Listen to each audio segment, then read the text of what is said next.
Welcome to Movie Boners, everyone. What's up? Hey, we match. Black shirts with white letters. Well, yeah. We're twins. That's cool, right? That was the lamest way we have started this show. Shut the fuck up. We're twins! We're twinsies! Twins in the same way that Arnold Schwarzenegger and Danny DeVito are twins. Except one of us is not huge and the other really short. I also wish that. But you know what? I like your analogy, so we'll stick with it. It's movie related. This is a movie show. Let's just go with it. If I could remember a couple of the lines, like some of the sarcastic dialogue from Danny DeVito in that, I would have spouted that off. So insert sarcasm. I like that you're the Danny DeVito in this relationship. Did I just? That's fair. This is a weird tangent. Yes. Hi, Jake. How's it going, bud? It's going good. What beer are you drinking today? She's tasting it. Getting a good sip. Oh yeah.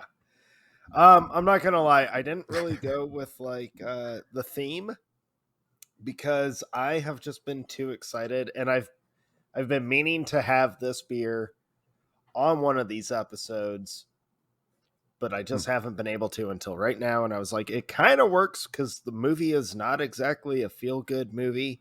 In fact, some people might say it kind of makes them feel like a sad panda. Yay! I love this beer so much. It's so happy.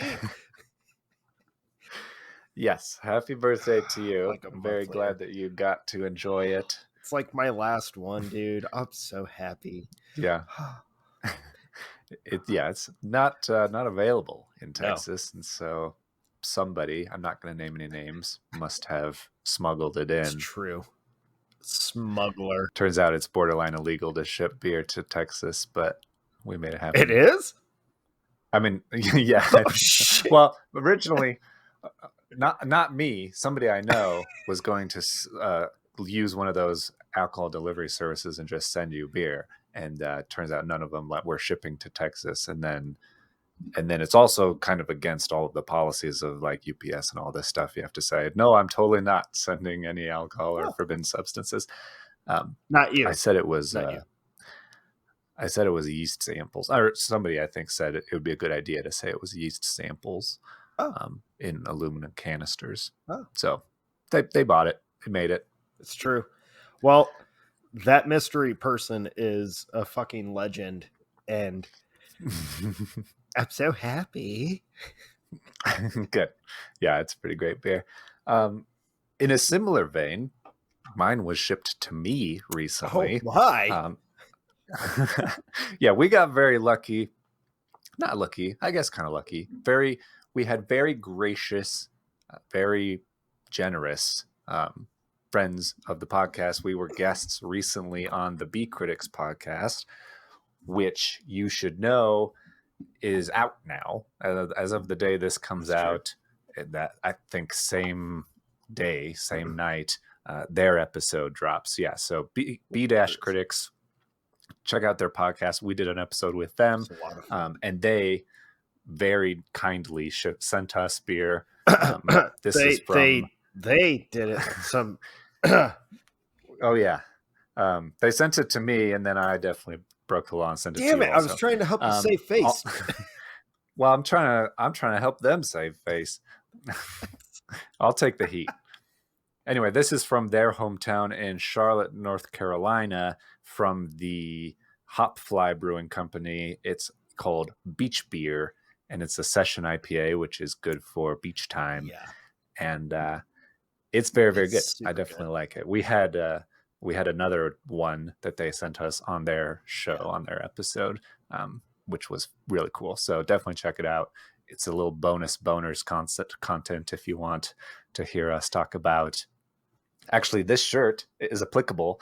It kind of is. It really is. The Rock wears this shirt in Fighting with My Family, a movie with Florence Pugh before she did Midsummer. And we talk all about that movie. And somehow I got you and 2 other people who have never seen that movie to watch that movie and talk about wrestling with me. I'm pretty stoked about I it. was like, we had the choice. Do we do like a romance episode where we would have to suffer the Notebook again? Because that's the only one I would make I you know. watch. Or do wrestling. And I was like, Uh-huh. how the fuck did Jake pull This this, is what happens off? when He gave us this is what happens when I'm responsible for booking us on shows somehow. what the fuck is this shit? Like, well, It's never gonna happen again. we're doing the wrestling one because I don't need to watch the Notebook again. You already got that out of me. You got me to watch it again already. That's what I meant. Yeah, and that was a great time. It was something. It was all right. Yeah, so check out the Beat Critics. Let Yeah. us know what you think of that. And they were really That fun. was- I think that we'll was a have good to time. maybe have them on our show at some point. Yeah. We've never had guests. We don't really know if we're coordinated enough to organize that, Dude. but we'll see. I don't think we are, but I think that could be a strength. So, It could be. It could be for sure. or I'm just saying that to make us not seem quite so schmucky. Pitiful. Oh, yeah, sure. Sure. Speaking of schmucky, time to check in on the movie draft. So, you're still behind, unfortunately, for you. No shit. About the same amount in the box office. Rating dropped a little because The Nun 2 is not great. Although word on the street is, so critics are not liking it. We haven't gotten an audience score on IMDb yet. Critics, expectedly, I think, were not psyched about it. But all of the Instagram accounts I followed, they're all, the word on the street, the buzz is saying that it's surprisingly better than the first one. See, So that's something. I've seen people saying surprisingly better than the first one, and I'm gonna go watch it because I've been watching the Conjuring universe since they started before it was even a universe. Right. And now you're invested. I'm invested. So here we go. But that first Nun is not good.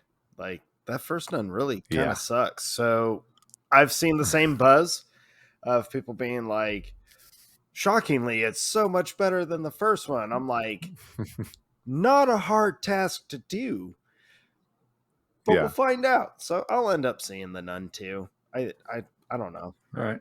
Yeah. Yeah, that has to be something.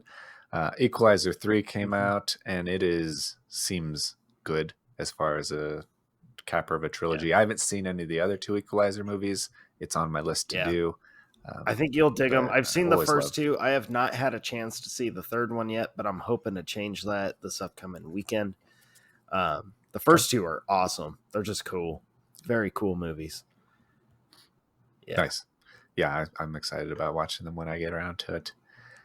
Then that's basically where we're at. We're both over 6 billion, which is a good thing, I think. Yep. But we'll see. What is this? I guess we're in the fourth quarter. Just started fourth quarter. Yeah, so. we are out of the summer blockbuster season of movies.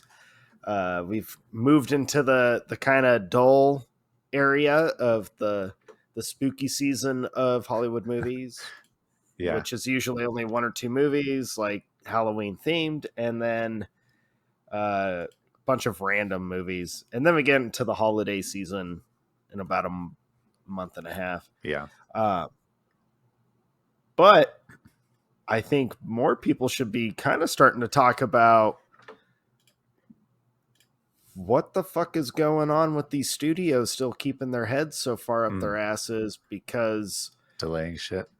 They're delaying shit to try and save face because they know they ain't got shit like after this. Yeah. So it's a weird spot. I'm like, this kind of sucks. Like, hopefully these Hollywood executives, quit being bunch of bitches.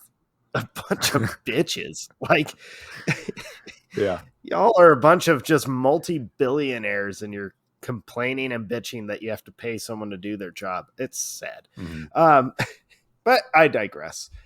Well, what new movies did you watch, good sir? I watched quite a few new things. Shit. Okay. I watched You Are So Not Invited to My Bat Mitzvah. Oh, I wanted to watch that. Which is an Adam Sandler movie. It has a bunch of his family in it. Obviously, his wife's in all of his movies, but his two daughters are also in it, and they're good. It's a good movie. I got some good laughs out of it. I wish Adam Sandler was in it more because I think I laughed at his lines the most, of course. Oh, okay. But I think you would like it, especially as a father of a daughter, not being Jewish, but you're still getting the gist of where especially teenage daughter, she's getting into like adolescence and puberty and all that stuff. Growing up, it's a hard thing to do. The awkward time. Yeah, so it was fun. I recommend on the category of Adam Sandler Netflix movies. I think it's as good as any other.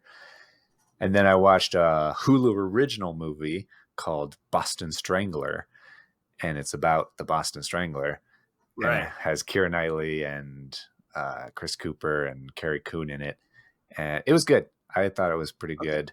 It's definitely heavy on the style of like Zodiac, where she's a journalist who, it's based on the real journalist that finally put together all of these stranglings have similar things, and maybe it's motivated by someone. And so they deal with a little bit of like sexism in the 60s, but it's not like a lot. I thought it was a good investigation and good overall premise. Christy really liked it. She liked it even more than me. So I think that's a recommend as well. And then I've watched the whole first season of a show that I found out about recently on the theme of wrestling. I discovered a show that has 2 seasons already on Stars called Heels. And it has Stephen Amell from Arrow and Alexander Ludwig from Vikings, and they play brothers in like a small Georgia town, and they have a family like wrestling company. It's basically like if Glow had a baby with Friday Night Lights, it would be this show. And it's good. It's a little slow to start. Definitely like tries to introduce people that don't know anything about wrestling to the whole concept of kayfabe and heels and faces and all this stuff, which is good. You need to do it. But it picks up quite a bit. And by the end of the first season, I was like really invested. So I'm excited about the second one. And then the last new movie I watched was Barbie. Oh, you went and saw Barbie, huh? I went and saw Barbie. I have to say off the top, I'm not the target audience for Barbie. It's not exactly a movie for me. And I will also say, because I waited so long to see it, a lot of the jokes and twists and turns and of the story and stuff were kind of spoiled on me through social media anyway. So there were some things that I expected to laugh more than I did. And a lot of times when you have seen a joke already or heard people talking about it, when it comes up, you don't laugh so much as be like, oh, that's where that is, or that's the context for that, so there was a good amount of that. I will say the people that are saying it's terrible are wrong. It's not terrible. It's a very fine movie. People are saying that it's brilliant, I think, are also wrong. It's not brilliant. I think it has very strong moments, especially the ending is very, very strong. But I think the middle gets a little messy in the writing. A lot of the dialogue I felt was poorly written. But the set design and everything is great. It's generally fairly fun. The people complaining about the on both sides, saying that it's like, well, mostly people who are criticizing it saying that it's like anti-men. I kind of get. I think that it uses, there's a truth in it. There's truth in the moments, and but the problem is that a lot of the truth that it presents is hyperbole. And when she goes to the real world, a lot of people complain, and I get the complaint that that's not really the real world. that she goes to. Like, they call it the real world, but it's most people, not most people's experience, that every single person you interact with is catcalling you or misogynist or Right. saying comments and Okay. stuff. And so everyone on the sidewalk, every person she meets, every policeman, every board member of Mattel are either idiots or misogynists or both. There's maybe one redeemable male character in the whole thing. So I think that's fairly accurate. But it is also meant to be, I think, hyperbole compressed into a very small time frame, and Right. and for the people that have felt that way in the past, let them be like, oh yeah, that's an accurate portrayal of that feeling, even if you're not actually getting it every 5 seconds Yeah. or whatever. So it's interesting. I think it's good and fine, but I wouldn't say I loved it. All right. All right. But it's also not for me. So if you loved it, good for you. Yeah. Well, I've been like off my game primarily just because I've been like prepping for Yeah. our next year. Mm-hmm. So I just have not been watching a whole lot of brand new stuff. But I did go, and it was National Cinema Day. Tickets were $4. So obviously I was going to make it to a theater on that day. Yeah. And the crazy thing, I was excited. Like, it was bittersweet because I started looking at all the movies that were out, and I did almost go and see Barbie, but then I was like, no, because I want to see Barbie, but I would rather kind of watch Barbie with like my daughter. And I didn't have my daughter on that day. Sure. So I just skipped it. But I was excited in the sense that like most of the showings to every movie that were in multiple theaters down here were like sold out throughout the day. That was exciting for me just because I love that people are going to the theaters. Yeah. Like, keep doing it. It's awesome. I managed to find a ticket at a showtime that I enjoy because I'm an old man and I like early mornings. Gotta hit that. But I went and saw Early bird Blue special. Beetle. Right. I went and saw Blue Beetle. Okay. So I was like, all right.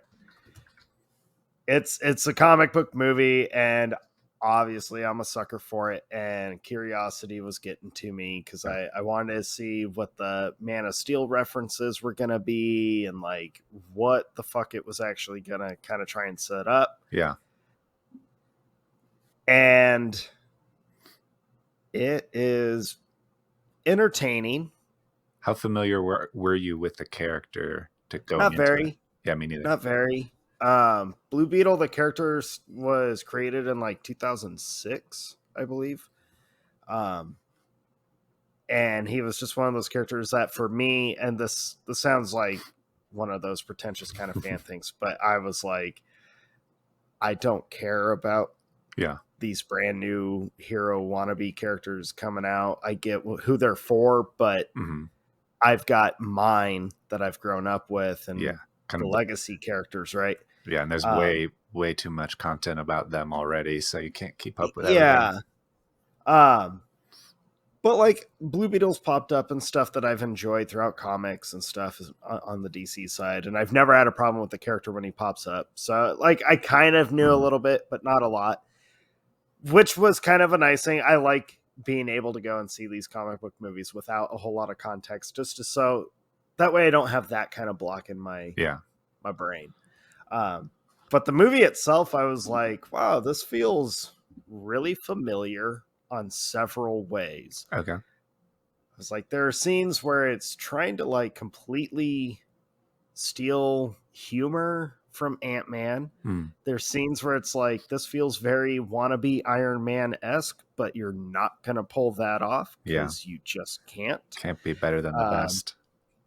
Right. And it was fun. It was entertaining, but there was a lot to it that I was like, this is about as mediocre of a comic book movie as you can get. I was like, this feels like it should have been released in 2002. Yeah. Maybe 2001.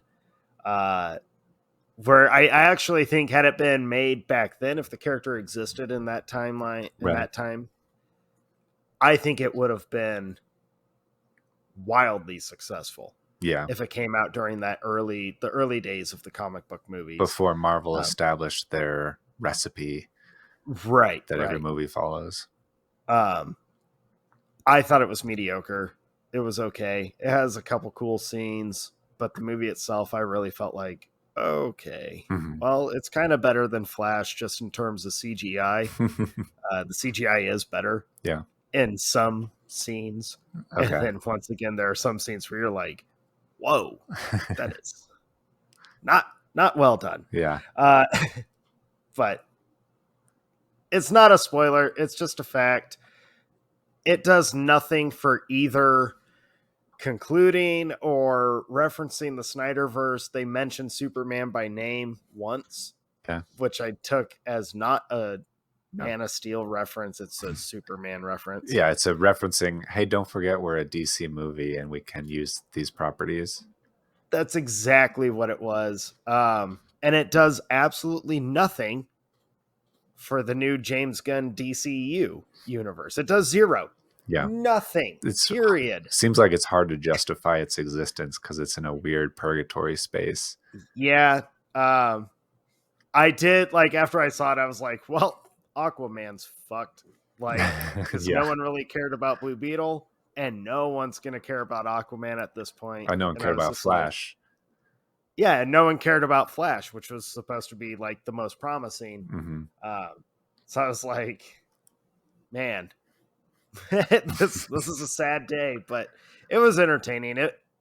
I didn't feel like I was cheated out of $4. I felt like $4 was would you pay normal ticket prices like $8.50 or whatever it normally is? I probably would have tried to use my free ticket to go see it, to be honest.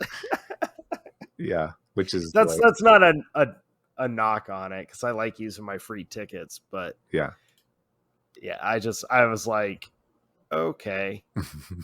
Very predictable movie, very like cool. My biggest complaint is actually Susan Sarandon. She plays like the villainess of the movie. Okay. Not formidable or what? Not formidable. Super phoned in. Oh. And you can tell, like, the whole time, that every scene she's in, all I kept thinking was like, yeah, this was her agent told her, you gotta be in something mainstream so people still know who you are. And I was like, the younger crowd that this movie is only aiming for ain't gonna give a shit about knowing who you are, and that's sad, because you're a better actress and you deserve better than this. Yeah, it was mediocre. I was kind of bummed about it. And get a cool $300,000 just for showing up. Yeah. I was like quickly Googling Susan Sarandon's salary for Blue Beetle. What was that? Apparently it's $300,000. All right. Yeah. Well, that's a bummer, but it kind of was. It kind of was. Yeah. Yeah.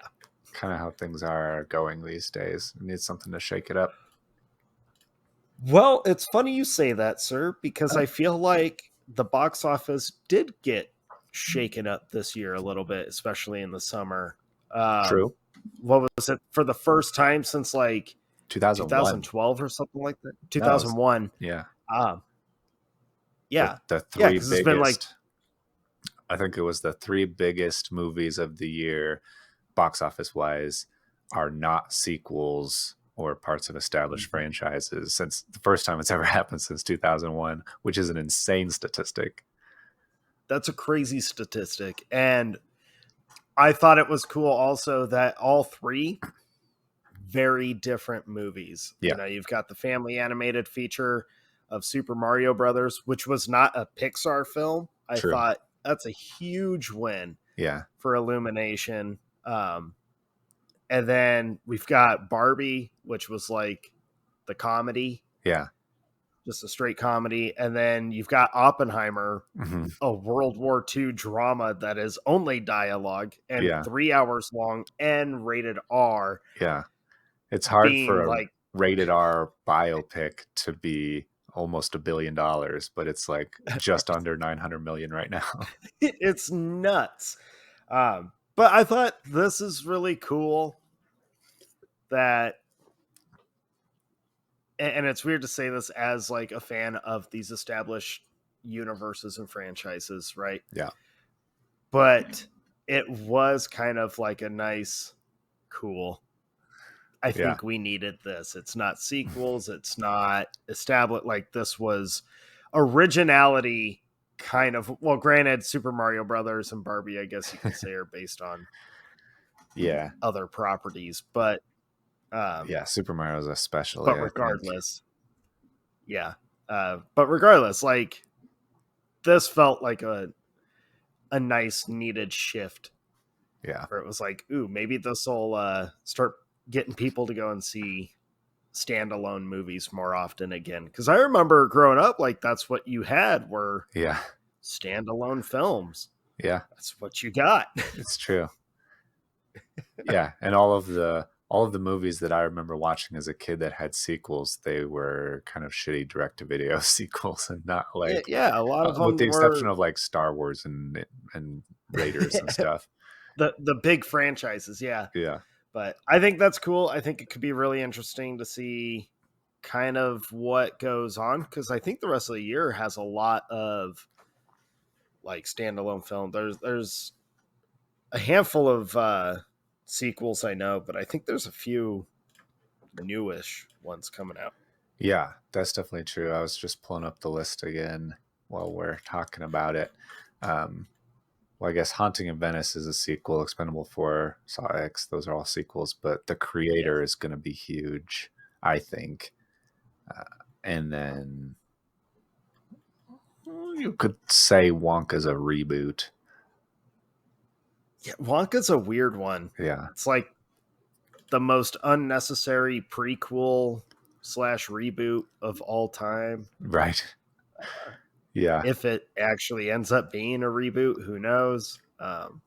There's a weird, it's so unnecessary. A weird thing happening where like Hollywood has become anti-dwarf suddenly, and like in You're a way talking about Hugh Grant being one of the Oompa Loompas, yeah, like or the Oompa Loompa. Yeah, I think the Oompa Loompas are all like actual non-dwarves that are CGI'd to be small, and then the upcoming Snow White has like one dwarf and like 6 other normal sized people, and they're all like, I don't know, weird gypsies, people of color and all this stuff. It's a very weird looking movie, but it's like, I don't know if it's like they think that they're being respectful of the way you just phrased that was so bad. I mean, not that they shouldn't be people of color. I'm just saying that they're very obviously trying to be, we are multicultural PC stuff. Right. But I think they're trying to be like, oh, we're not exploiting dwarves, but as if dwarves don't need jobs and, want to have these roles. And I know Peter Dinklage has been critical of it, but also he's the only famous one out there since. Well, oh my God, this is the worst time to forget an actor's name. It's Warwick Davis. Thank you. Davis. I basically just validated what you were saying without meaning to. He was like legendary, but he's also the only one you know. Yeah, that's true. Yeah, I think it'll be interesting to see kind of what the box office looks like going forward, not just through the rest of this year, but forward in general.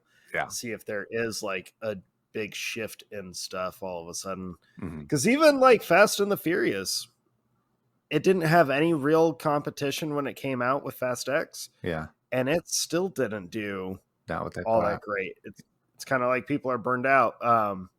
I know some people might say, well, MI7 didn't do what it needed to do. It didn't. Yeah. But that's also because it kind of got trampled. Tom Cruise was right. His movie got released at the wrong time. Yeah, don't do it between the week before two of the top movies of the year come out. Yeah, so I'd be curious had MI7 been I would almost say delay MI7 Yeah. to finish the summer out. Yeah. Yeah. Or even like November or something. Or even November. Yeah, they totally could have turned it into one of those like holiday season action movies that they do sometimes. Yeah. So, but it'll be interesting. Yeah. For So sure. that's, I guess, what we're doing, where we're at. I agree. I can't wait to see what happens. It has definitely been a great year for movies. I think better than last year in general. Okay. So do you want to get into the actual episode? Let's do this. So this is a weird one. If you haven't watched the movie Brick, which you probably have not heard of the movie Brick, there's a movie called Brick, and it's written and directed by Rian Johnson, who did Knives Out and The Last Jedi and probably some other stuff. Looper, of course. He made his first feature film in 2005 for the lowest budget possible, and stars Joseph Gordon-Levitt, and it's called Brick. And I've loved this movie since I saw it when it came out. I remember being in high school and somebody was like, a friend of mine was super into it. He was like, this is the best thing I've ever seen in my life. Like, it changed his life. And so it is one of those movies that I remember renting from Netflix on DVD when they used to mail you DVDs. I think they still do, but that's not really the point. No, I think they actually just quit. Oh, did they? I think, yeah. And yeah, I remember popping it in and it kind of being one of the movies that spurred my love of like indie movies, like wanting to pursue and seek out more independent stuff because low budget. And we just did a whole episode about B movies. And so this kind of is an interesting capper to doing low budget movies, taking the time to write it well, doing anything that you can to do in camera effects and all of that stuff. I think that if you do more with less, a movie tends to be better. Is something I've been noticing lately since we've been doing the B movie episode and all that stuff. So I guess before we get into spoilers, how do you feel about Brick? What do you want to talk about Brick? And then we can spoil the shit out of it, because it is a very complicated movie. It's a mystery. It is a complicated. Well, it's a detective noir story, but set in high school. Yeah. So there's a lot of. I wouldn't say there's really any twists. No, it's a classic like mystery where he's just trying to figure out what's going on. Well, unlike you, when I heard about Brick, one of my best friends, my best friend, growing up, he was the one that introduced me to Brick. He loved it. He told me the same thing. Brick's incredible. This movie will blow your mind. I know you like weird shit. This is right up your alley. And I was like, cool, let's watch it. And then I fucking hated this movie. Okay. I did not enjoy this movie at all the first like 5 times that I saw it. Damn, you watched it 5 times. That might be an exaggeration, but I could not get into it because for some reason, everyone I knew in the time that this came out, like the first 3 years or whatever that this movie was out, someone close to me had seen it for the first time, became obsessed with it, and then would want me to watch it and brag about it. And I was always like, what is with this movie? Like, I can't get into this movie at all. Yeah. It took years. In fact, I did not actually start enjoying Brick until after I saw Looper. Okay. So years later. Yeah. And I revisited Brick kind of on the weird whim that I'll go on every now and again with movies that, like, I mean, we did a whole episode based on this idea where you're like, it's been a while. I was not a fan of that movie. Give it another chance. But people are still kind of talking about it. And I remember, where was I?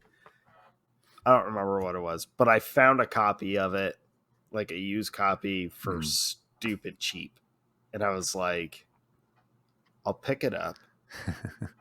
And if I hate it, I don't feel bad because I don't even think I spent like $5 on it. I think I spent like $2. $1. Yeah. Yeah, it could have, like, I remember it being just so inconsequential. And so I was like, if I still hate it, whatever. Mm-hmm. If I end up enjoying it, then I'll just have it. Yeah. And so I sat down and rewatched it, and I didn't love it, but I was like, it was better than I remember it being the first handful of times that I watched it. I was like, okay, now it's interesting.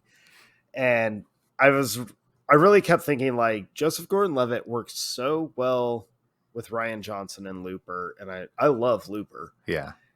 And I'm a big fan of Joseph Gordon-Levitt. So I was like, this feels necessary. Like, this feels like a staple. If you're a fan of Joseph Gordon-Levitt, this feels like that kind of movie where Yeah. you gotta know this movie, Mm-hmm. and you kind of have to, you need to be a fan of this movie, or at least appreciate the movie. So I have watched it a lot, and I have grown to become a fan of it. Okay. Even before you made the suggestion for the deep dive into the episode. Yeah.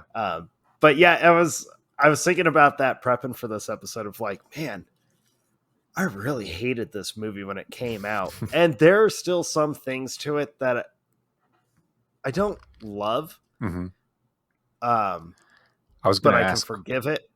I was going to ask, what are Yeah. the things that you hated about it when you first saw it?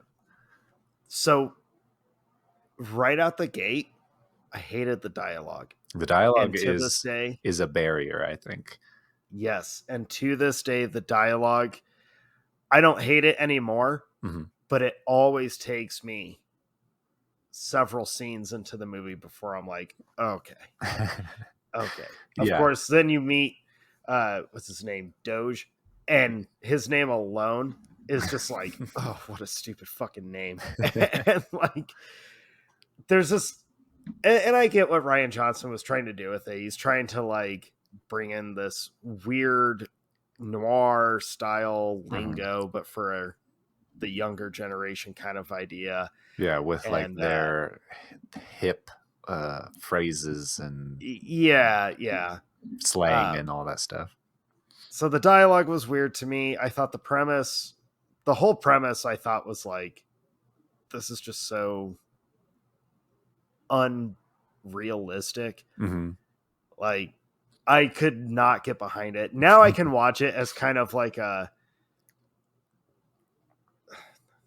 I don't know. I'm able to accept it now. Yeah. It's still super ridiculous to me, but I'm able to accept it. Mm-hmm. Yeah, I think the concept is definitely very out there. But, and I think because it's so stylized, both the dialogue and the concept, a noir detective story in a high school with high schoolers and the various cliques also need to fit the various archetypes of a noir story. The dialogue is very stylized, and that can be something that you love or something that you hate. And I really loved it, but it is definitely a barrier in the sense that it is hard to understand. It takes you a while to figure out what they're even saying, what's going on. You kind of get like the gist maybe of what they're saying the first couple times you watch it. You're able to figure out what the context actually is. But for someone who is so hypercritical about our generation as well, Mm-hmm. our slang, and like every generation's kind of like new slang that kicks in. Mm-hmm. I'm like, our language, American English, is already so like overpopulated with slang. Yeah, and we don't need any more. Stop making up words. Stop changing definitions entirely for words. Like, stop it. This is our old manness coming through because yes, and it very much is. So like Brick kind of puts me in check because it's like I know what the movie's intention is. Yeah.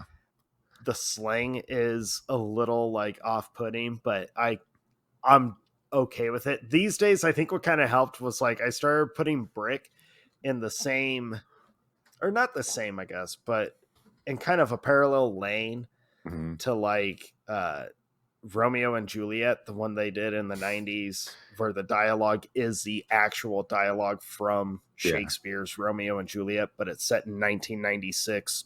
With like high schoolers and beaches It, and guns. in California, like they're calling guns swords and stuff. Mhm. So I feel like Brick follows that kind of rule. Kinda.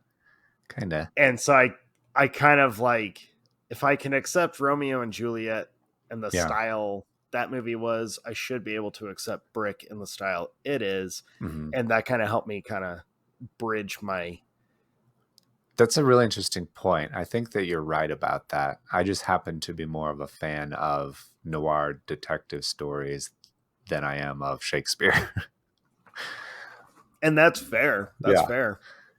But I also think you're totally right when you say it's ridiculous and it's a ridiculous story. One of the things I like about it though is that it never blinks at the fact, Right. or it doesn't wink at the audience like it knows that it's ridiculous, or it never blinks as in flinches that to like give up the fact that it's just being sincere and complete of what it is. Even at its most ridiculous moments, it gets deep into this high school underground criminal syndicate of drug dealing and kingpins and all of this stuff. But it continues as if that's all real, and so you kind of end up starting to believe it. You're like, okay, I guess it must be true. They haven't told me it's not. I think that's actually ultimately why Brick works. Yeah. And kind of what made me become a fan of it was because there's so many moments in it where it should wink at the audience. It should do something tongue in cheek. It should, if not flinch. Yeah. It kind of like backtrack a little bit. There are so many moments in the movie that it should do all of those things. Mm-hmm. And instead it just leans even further into the story. And not even ironically, not even as a joke, it's just so sincere about what the material is. Mm-hmm. And I think that is what makes Brick work, is because it, when it should wink at the audience, when it should flinch, it just doesn't. Mm-hmm. And yeah, Rian Johnson had a really interesting quote about it. He said that teen movies in general often have an unspoken underlying premise in which high school is less serious than the adult world. But when your head is encased in that microcosm of the most serious time of, it's the most serious time of your life. Like it's everything to be in high school and with those people around you and the what they think about you and all that stuff. So I think that it does a good job of presenting that.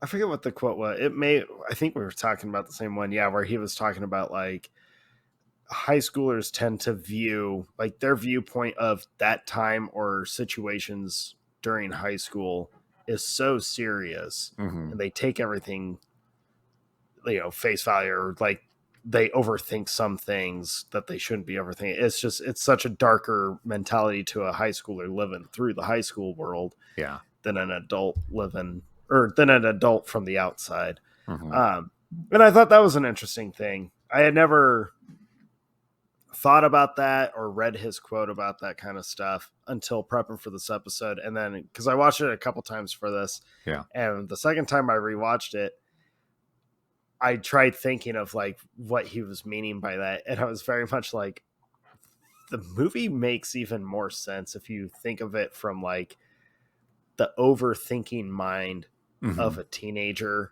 during a stressful situation in high school, and how quickly it can become so blown out of proportion. Granted, the movie, every scene that gets blown up out of proportion is like, it's a very serious moment, and that actually happens in the movie. It's all pretty real to the point of people getting murdered and stuff. But yeah, my first initial, I really hated the movie, but it has grown on me over the years. And it is fun to go back and rewatch it because it was before Joseph Gordon-Levitt had that big Gordon-Levitt boom that he had in late 2000s, early 2010s. so it's fun seeing him right before Mm-hmm. that boom happened for him. Because I remember Brick came out, no one really paid any attention to him yet, and then he started just getting cast and everything. Yeah. Um, Yeah, and it also stars Emily DeRaven, who you will probably know as Claire from Lost, from Lost. which Lost started in 2004. This movie came out in 2005, so it was very early on for her as well. Mhm. And she's a great Yeah. actress. I feel like she should be in so much more. Oh yeah, 100%. And there's a lot of other like little, oh, I know that guy. He's just really young, or I know that actress. Right. But yeah. In terms of what to break down and talk about, man, this movie's like weird. I think I didn't quite know how to prep for this one, so I felt like I feel like Jake has a vision, and that's Oh no, kind of the direction we should go for. Because oh I feel no, like I oh don't. no, I don't have a oh vision. no, I don't know what we're oh gonna do. no.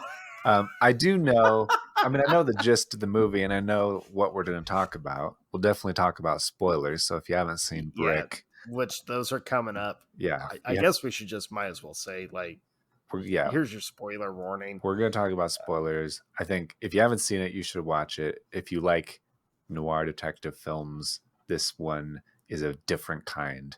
It's interesting. It's interesting that when Rian Johnson wrote it, he didn't and directed it and made the movie. He didn't want any of the cast watching like film noir movies. Yeah, right. He like only gave them novels and novellas and books to read to kind of prepare.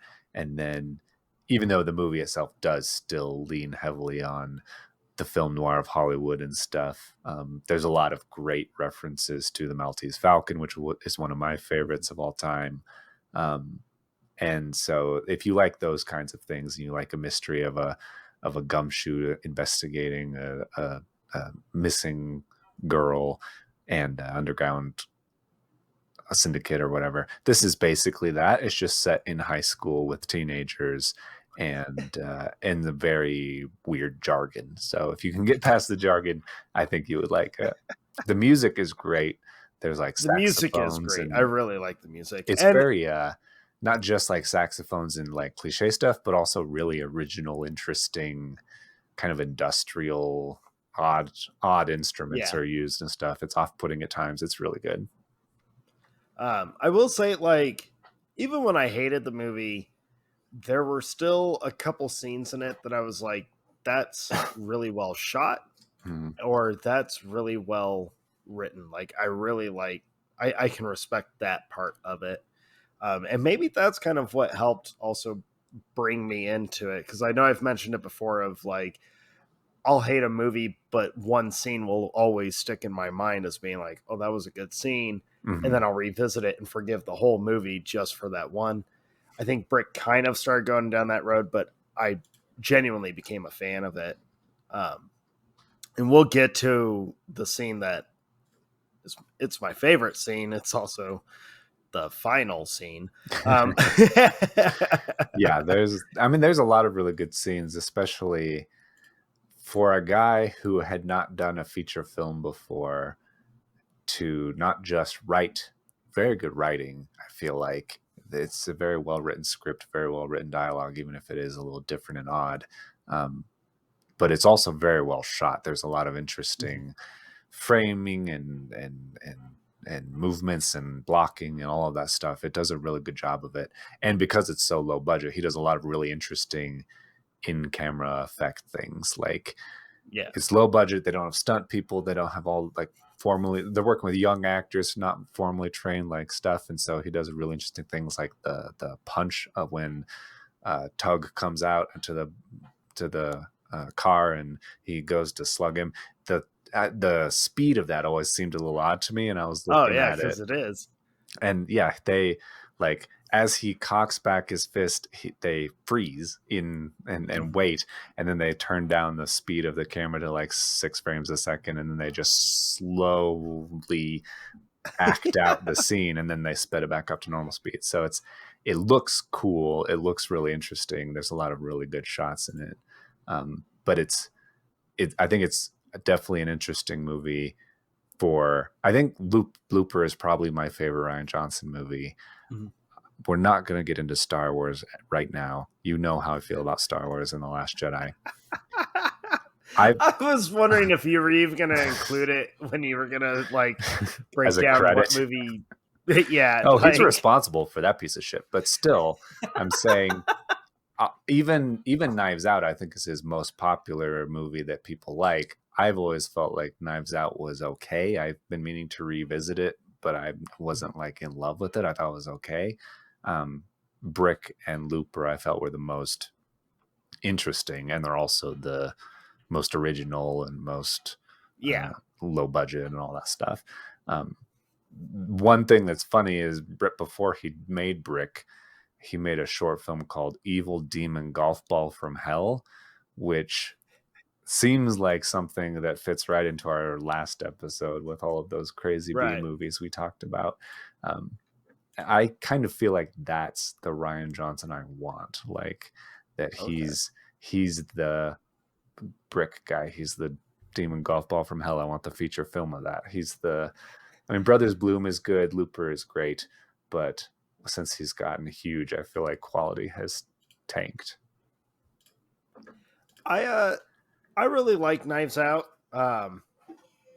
It's entertaining, but I like Knives Out primarily for Daniel Craig. Okay, sure. I think the script is a lot of fun. It's cool. I just introduced my daughter to it. She thought it was really fun. She was very invested into it. Mm-hmm. I don't think it has the greatest twist of all time that people talk about. I think it's got a fun conclusion to it. I thought Glass Onion was real, like, this is not good. Like, no. I was entertained, but the whole time I was just thinking, like, man, this is not that. This is totally obvious sequel slump right here. Yeah. Like you, everyone knows how I feel about Last Jedi. Fuck that movie. It's so bad. Looper is fantastic. Brothers Bloom, I am always sad that like no one knows that movie exists. It's good. Like, it's genuinely a good movie. Yeah. More people should see it. And then Brick, I've become a fan over the years. It took a long time. So I don't know how I would rank Brick. It would probably be below Knives Out just because it's taken me so long over the years. I mean, it came out in 2005. Yeah. It wasn't like an immediate love or anything. Yeah. I enjoy it. Like, I am a fan of it these days, but the last handful of years, but okay. I think I would say Looper is probably his best movie. And I'm with you. I kind of wish he would kind of like take a step back and maybe go back to some of the lower budget style filmmaking that he established himself with. Yeah. I think that would be cool to see him go back to. Yeah. Kind of like a Wes Anderson thing. Like, just, your lane and what you are good at. Do that because you're great at that. Yeah, I kind of like, with not Wes Anderson, because he always stays in his lane. He's defined a lane. He can't leave if he wants. If Wes Anderson ever makes a movie that has like kind of standard blocking and standard, like, it'll be weird for people, I think. I would be so interested in, like, if he did a mainstream normal action movie or drama or something. Like, they're like, from Wes Anderson, the director of you're like, what? Royal Tenenbaums and Asteroid City and Fantastic Mr. Fox, Fast and Furious 22. That would be amazing. I would get back into it. But like, whoops, I moved my camera. Like Sam Raimi, with like lower budget horror films, Sam Raimi moved into the superhero realm, tried to go back into the horror world with Drag Me to Hell, which I think was so much better and more entertaining than it got credit for, or still gets credit for. That movie is hilarious. It's good. And anyone who was like, this is weird. Why is the goat demon thing, having a fist fight with the chick? Like, he's going back to Evil Dead roots. Yeah. That's important. He's bringing that back. I was really excited when he did Drag Me to Hell. I was stoked. I was like, the Sam Raimi I love is back. Well, the problem with that is you get fans that are like, and you get marketing departments that are like, from the director of Spider-Man comes a horror movie. And you're like, no. It's a horror guy making the horror movie. Like, no, the director of Evil Dead. Like, that's how you should have promoted it. I think Rian Johnson, I feel the same way with Rian Johnson as I do with Sam Raimi, where it's like, I wish they would go back to those cheaper filmmaking days where you could tell they were having more fun, or at least I feel like they had more fun making the lower budget, the interesting original scripts. I think it really cemented for me that I'm not as big of a Rian Johnson fan as I think I initially thought I was when I watched Glass Onion. Yeah. Because that movie totally was just like, yeah. Like, it has a couple really funny moments in it. But I just felt like it tried too hard. Mm-hmm. And it was almost like, oh, you could feel that there was pressure. Like, you have to match Knives Out or do better. Right. Yeah, I wonder if it would have been the same if Knives Out hadn't been so hyped, because, I mean, in my personal opinion, I think it was overpraised. I think it was good. I don't think it was I think it got way more praise than it deserved. If it got more of a medium amount of praise, if the sequel would have had less pressure, we have to do the same thing, only better. We have to establish this style, establish this world, establish these characters. If it was more like just, I don't know, maybe freedom comes with that. I don't know. But that's kind of how it feels to me. Mm-hmm. Yeah. And who knows? I mean, I forgot to look up like what he has on the docket, which might not be anything right now. Fuck you, Hollywood execs. That's true. I can look really quick. He's got upcoming Knives Out 3.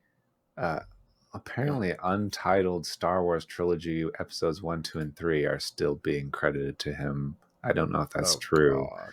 At least writing. He has one director's credit for episode 1. So apparently, even though after Last Jedi, we're not talking about Last Jedi, but even though after Last Jedi, they pulled the plug and went back to J.J. Abrams, apparently they are going back to Rian Johnson. I don't know what's going on. But yeah, all that's credited to him is Knives Out 3 and Star Wars. So he's very much not doing what we just said he should do. Right. He's going the exact opposite. Yeah. Like they gave Glass Onion a 7.1. I think that is way generous. Knives Out has a 7.9. I'm kind of with you. I very much enjoy Knives Out. I genuinely like, it's a good movie. I very much enjoy it. But I'm with you. I think it got overhyped when it came out. I remember watching it in the theater, and when the ending came up, it was kind of like, duh. Yeah, I think it kind of relied on maybe trying too hard to subvert expectations, but then it ended up being like, yeah, that's the most logical, normal thing. I was waiting for you to have a twist like every other surprise movie does, but then you were just like, no, the normal thing that you would expect happened. And I'm like, oh, okay. Yeah, you're like, oh, all right. Cool. But back to Brick. Yeah, I'm with you, though. I think if he went back, and even, I think it'd be cool to see him revisit the actual detective noir side of stuff. I agree. Maybe not base it in high school, because you don't want to polarize everyone again. Yeah. But maybe go back to that style, or I've never watched it, but he came out and said that spaghetti westerns and the anime or manga Cowboy Bebop were like inspirations on the style and the main character of Brendan in Brick. So maybe he should it'd probably be too much of a budget, but maybe he should look into like what would he be able to do a Cowboy Bebop movie or something. I've never watched it. I probably won't ever. I'm sure I just made a whole bunch of people scream and be like, no! And I Yeah. totally understand that feeling. I know the name. I don't know anything about it. I don't even know if there's actually cowboys in it, but that seems to make sense. Cowboy Bebop and spaghetti westerns, that seems like that would combine. But I don't think there are cowboys in Cowboy Bebop. Well, it's Japanese, so they don't know anything about cowboys. I mean, it's not the Old West. It's Japan. Well, in that vein, maybe he should try and make like a spaghetti western style. Yeah. Like, if that's what your root is, go to your roots. Show some of your roots. Like that could be really cool. I think he should step away from science fiction. Yeah. Like as a whole. And I say that as a big fan of Looper. But I think he should step away from anything really science fiction side. Yeah. I think he's dove in that pool a little much. We've seen what he does with sci-fi. He's splashed around. He gets a little excited. Yeah. But he doesn't have someone being like, he needed the lifeguards to pull him out. Right. Plus I mentioned it earlier. I really love Brothers Bloom.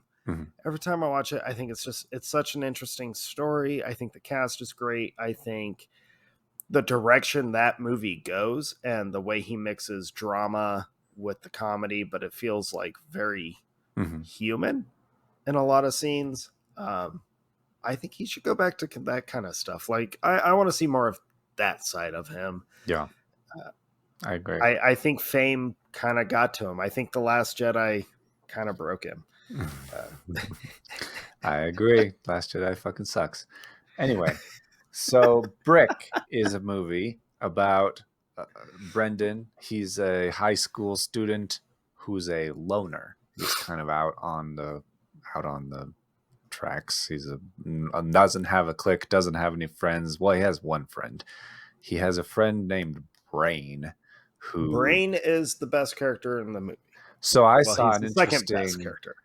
We're going to talk about the real movie now. So if you haven't watched Brick, go ahead and go watch it. Otherwise, we're going to get into spoilers. I saw an interesting thing that said, is it possible that the character of Brain is actually in Brendan's head and not a real character? Kind of the Fight Club thing. And I think they say that because Brain doesn't interact with anybody else besides Brendan. No, he doesn't. And I think it's possible, but I prefer not for that to be the case. I'd rather that he be a real dude who's just another student who's a kind of a more... Yeah, I think that's a wanting it to be more interesting than it is thing. And I don't think you need that. I think it's interesting enough as it is with Brain just being his friend who kind of isn't on the outs like Brendan is. He's a little bit more not super popular, but also knows more about what's going on in the school because people will actually talk to him. He's not an outcast. And so Brendan can go to him and like, hey, what's the deal with Emily? What's the deal with Laura? All these people. And Brain kind of knows more, but also doesn't really know more because he's not popular. I like that kid as like a real kid. I think that makes the most sense to me. See, I'm a fan of the fan theory of Brain only being in Brendan's head. Yeah. I think it's fun. Of course, hearing you say that you think it's people kind of trying to force it to be more interesting than it is kind of makes me feel challenged. And I'm like, there might be some truth to that. Okay. But if he's not of like voice of reason or whatever inside Brendan's mind, and he is just Brendan's one actual friend, I do still like that just as much. Yeah. Because I think Brendan needs Brain around, obviously, not just as like the person he has unassumingly like getting information, because that's what he does. And you have to assume that everyone at the school feels unthreatened by Brain for him to be able to move about. Yeah. But I think Brendan also kind of needs Brain more so just as a calibrator. Mm-hmm. You know, if Brendan doesn't check in with Brain, obviously in the movie when you watch him checking in with Brain, he's trying to get info. But I also take that as he's checking in with Brain as kind of a keeping himself in some kind of line, because every time he checks in with Brain, it's either right before he's about to do something really stupid or right after he does something really stupid. Yeah. He's just had a fight with the jock, or he's about to. The one scene that kind of makes me feel like it could be true that he's just a side of his imagination or whatever is I told you there were going to be spoilers, so if you're still listening, It's the shame final scene. Shame on you. No, not the final scene, but the scene before, after Emily has died, and Brendan goes to Brain and says, "Em's gone." He's talking about like he tells Brain, "Tell me to drop it, tell me to move on, that this isn't my problem." And Brain's like, "Drop it, this isn't your problem." And he's like, "Yeah, well, I'm not gonna do that." and right. It's very much that Brain knows that he's just telling him what he told him to say, but he also knows he's not going to listen to it because he's thick. And I think that dynamic kind of plays into the theory, but it also plays into good friends that know each other very well, that I'm going to do what you told me to do, but I also know you're not going to do what you're not going to listen to it. Yeah, because when Brain says it back to him, it's very like off the, just who cares? Yeah. Like, don't do this. All right. Like, I'm not surprised you're still going for it. I'm going to do it anyway. Yeah. I don't think saying that Emily has died is a spoiler. Okay, fair. Her body is on the cover of the DVD. Well, her arm. Her body is the opening shot of the movie. Yeah, that's true. It does open with the saying, Brendan finds a dead body. and so you kind of know that that's what's up. I like the opening of the movie. I think that the concept it's shot very well. It's very interesting, and it's very off-putting of Brendan looking at this body partly in the water in like a causeway or a ditch or whatever, and then cuts to the title card of 2 days earlier. I like that that when it goes back in time, you know that it's not very far back in time. Yeah. And that makes you feel like, oh, then we're about to get to that scene that we just saw pretty quickly. And there's kind of an urgency. You have a pretty quick understanding that the movie is not going to take its time to get to where like shit's hitting the fan. Like you kind of understand right away, like, oh, things are going to escalate very fast. And they do. Yeah. Like you get 2 days previous, you get note in locker, frantic phone call, body. Frantic phone call, quick meetup, kind of argument, not really an argument, body. Yeah. Yeah, I was like taking notes. I was like, Brennan goes to talk to Brain. No, like Brennan gets a note. Brennan goes to the intersection. He gets a phone call. Emily says this. And I was taking like all these notes, and I had taken so many notes. And I was like, it's been 30 minutes and there's like an hour and a half left of this movie. So I was like, I need to stop. I just can't. I don't even know how we're going to talk about this movie. There's so many things to go over, but we'll just go through it. This was one, unlike when you and I talked Blade Runner, where we were able to find, at least to us, stuff that represents hidden meanings and metaphors and all this allegory. I don't find anything like that in Brick. No, it's just a story. And it's kind of just a story. It's kind of refreshing in the sense that is. You don't have to dig too much. You just have to dig through the dialogue to figure out what's going on. But the story is enough of just telling an interesting story. Yeah. That's a good way that you put it. It's kind of refreshing. I did think of that the first watch that I did for this episode. Mhm. Uh, it was like almost towards the end of the movie, and I found myself just kind of being like, "Oh, there's no hidden message here. There's no agenda. Mhm. There's nothing." Like even movies that have agendas that I am all for, and as everyone knows, I can dive pretty deep into like a meaning.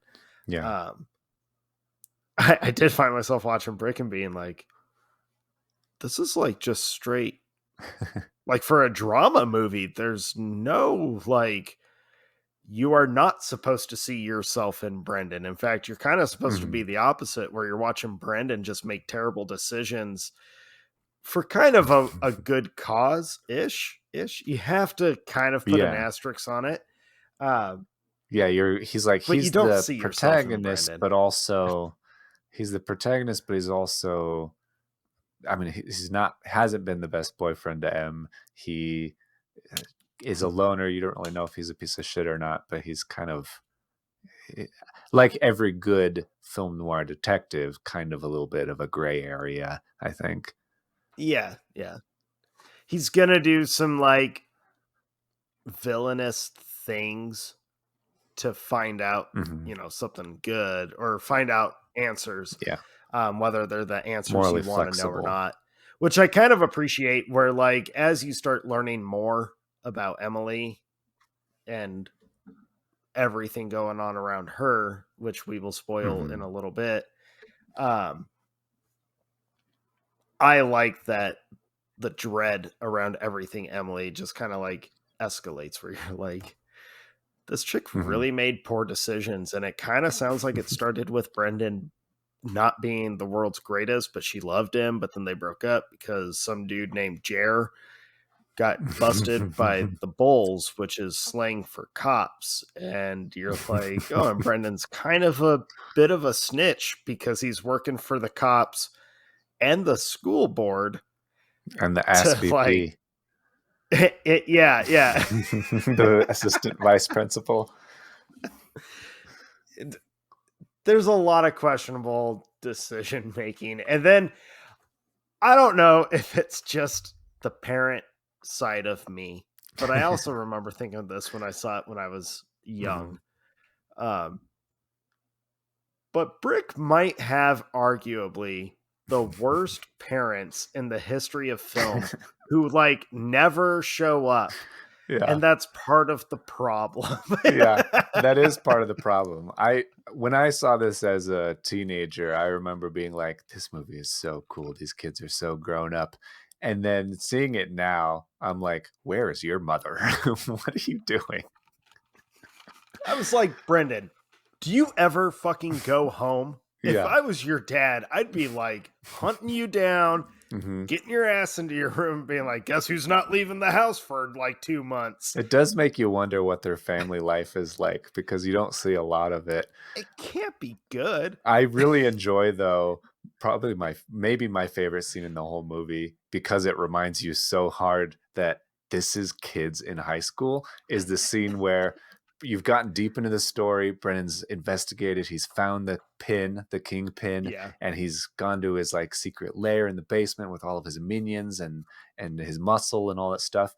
And he gets beaten up, and you're like, oh no, and then he comes to and goes upstairs to have milk and cookies with his mom because he lives at home still and he's 26 years old. And you're like, thanks, Mrs. Kingpin. Like, Yeah. there's like cereal and apple juice in And their she's kitchen. like, okay, I'll let you do whatever it is you're doing. Thanks, mom. Yeah. Kiss on the cheek, and she leaves. And you're like, you're the worst mom. Yeah. Your kid is a drug kingpin, literally. I don't know how you don't know this. Okay.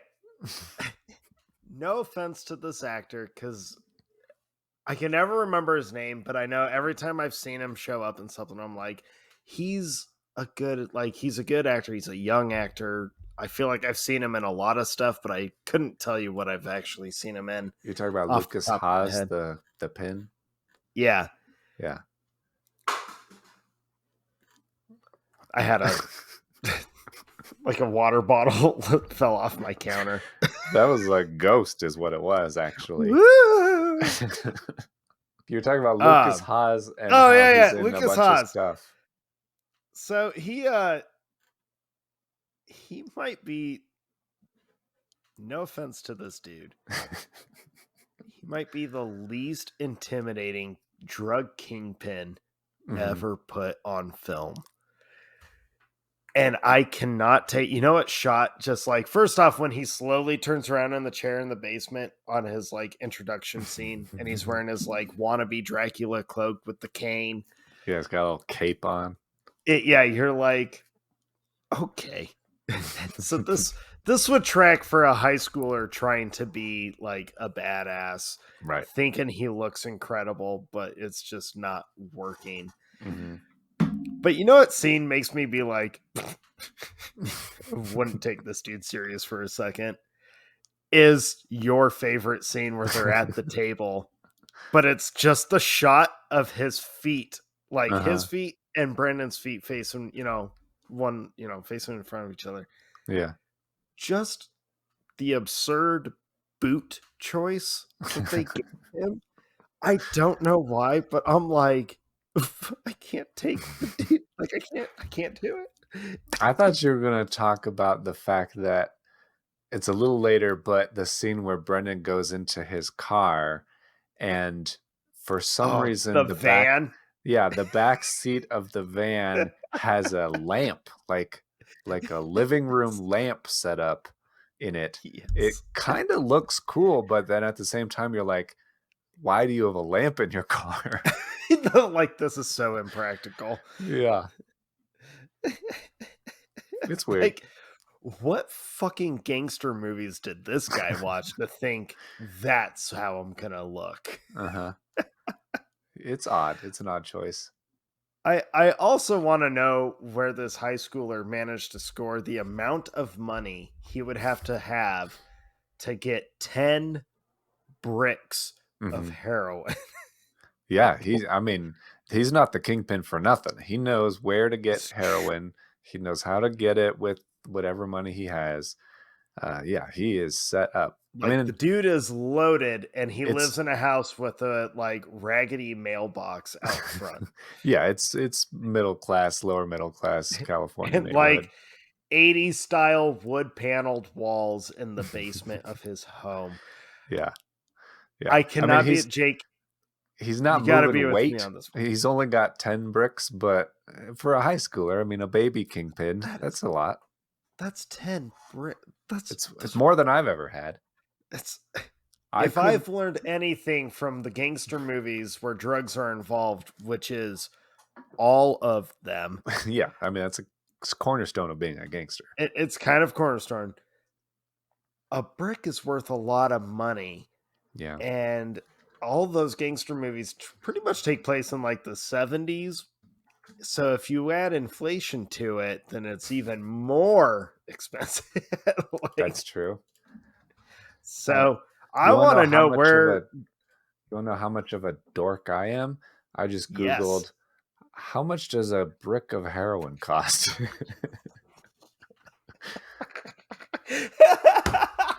I don't know that Google knows the answer to that. Google's like, all right. It's like, hey, nerd, you can't find heroin on Google. Like, you can buy a lot of shit on our site, but this is probably not one of those things, dude. No, I need to go to the dark web to find this. Oh, look, street cost of heroin. Hold on, I'm almost there. Oh my god. How many grams are in a brick? Oh wait, here we go. $10,000 to $100,000 per brick or kilogram of heroin. So this kid has between, what does he have? 10 of them? 10 of them. Between $100,000 and $1 million. And apparently enough to pay off all of his goons. Minions, who dress the exact same way. Yeah. Yeah, that's interesting. He's legit. He's apparently legit. He's apparently legit. You would think with that much money, his house would be more like the party house, Laura's house at the beginning. Laura's house is a bit much. Laura's house is a little bit eyes wide shut but with high schoolers and Halloween Yeah, costumes. you do get a little worried. You're like, where is this going? I'm not gonna like. I've seen the movie several times. It had been a moment since I had rewatched it though, before we before I started prepping for this episode. And when I put it in that first time, I kind of forgot about the big Halloween costume party. Hmm. And when he walks into it and like everyone's in their rooms having their conversations in their costumes, and you see the people walk past him, I had two thoughts. First, I was like, I don't remember there being weird, freaky cult sex in this movie. There's not. Like, I even looked at the rating and was like, there's not. Okay, we're safe. And then my second thought was like, this is kind of a it's kind of a boss move from Brendan to just walk into this party Hmm. looking the way he does and just being like, I don't give a fuck Right. about any of you. Yeah. Yeah, it's true. He wears the same outfit the whole movie, basically. Yeah, which again, where is your mom to be like, you need to change. Who You dresses smell you? bad. Yeah. I Yeah. get your girlfriend broke up with you 2 months ago, but get over it. Right. Uh yeah, that costume party. Well, before we get to the costume party, I feel like a good thing to kind of break down are the characters. We started with the Yeah. brain. Um Brendan is pretty standard, honestly. Like he's Yep. very intelligent. He's your detective. Right. Um not Laura, the theater chick, the like Kara. Kara. Yeah. She she feels gross to me. Um Is it because she has like the how you're introduced to her is interesting because Brennan talks to Brain and they talk a little bit about Kara and how Brennan yeah. dated her before. Um, and then they describe her as a vamp chick or something, which is I didn't expect a black girl when he described her as a vamp chick, but then he goes to find her in the theater How because she's a very non 2023 of you, Jake. yeah, you're right. I'm sorry. Well, it's very 2005 of me, actually. Thank you very much. But they go to the theater because they do describe her as a drama nerd, which makes sense. And the part that I think is off-putting that you're getting to is the fact that she has like a kid in her lap or Yeah. on the floor in front of her. You don't really know. He's below frame mostly, but Brendan comments on it and says, "You're still, snacking on freshmen or something," Right. and and calls him her lapdog or something like that. And you're like, what's happening right now? Yes, you are correct. I saw that and was like, ooh, that's weird to me. Don't Yeah. like that. Um, I grew up in a time, my high school in the early 2000s. Now, granted, I graduated in '05. Um, so I was kind of out of high school when Brick came out, Mhm. but, or just leaving high school. Um, but my high school experience was not anything like that. Typically, if there was like a chick like Kara who tried to, I guess, make pets out of the younger Yeah. classmen, we referred to them as bitches and wanted nothing to do with them. Yeah, that's wise. Don't get involved with anybody who wants to make you their lapdog as a general rule of thumb. Yeah. And then has several of them. Hmm. At least they allude to her having several of them. Yeah. No. Yeah, he has some sort of power, and you don't really know you figure out over the course of time what her relationship is with the kingpin and all of this stuff. Mhm. So yeah, you got Kara, you have Emily, who's the main girlfriend, ex-girlfriend, and she's gone missing. That's the whole point of the movie. She has a phone call to Brennan, which at the beginning of the movie describes kind of the movie does this a couple of times where it starts picking up its pace and talking more quickly and stringing Yeah. words that you don't understand together. And it's a little bit, you don't know that it's going to happen, which I think would make you feel more at ease if you knew that Brennan doesn't know what these words are either. But but you learn later when he talks to Brain that he's like, I had a call with him and she said 4 words I don't know, and I was like, oh, good, those are all the 4 words I don't know, so that's helpful. And she says like brick and the pin and tug and I think Fraser or something. So Tug is another character. Tug is the kid in the white tank top and white hat. He's the muscle, I guess. With the single strand of hair coming down just above his eyebrow. The black Mustang. That's Tug, you find out. And then Laura is kind of another good, big character. She's the girl at the, I guess her house is the big Eyes Wide Shut house. Her house is the big party,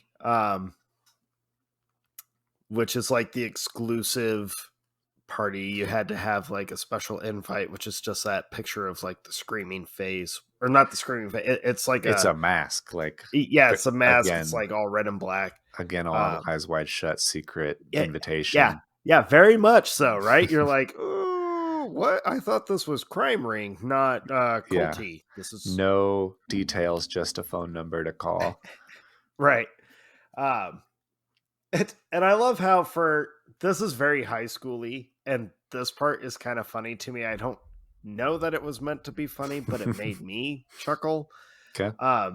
When he calls the number, and he's like, I go to school with them. They're like, oh, okay.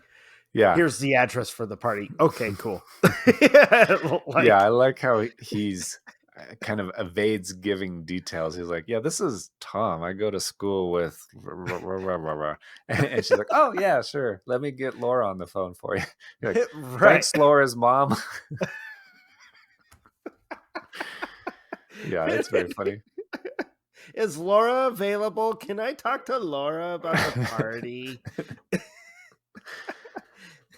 And Laura is with, I wrote it down, not Dode. She's with the jock guy.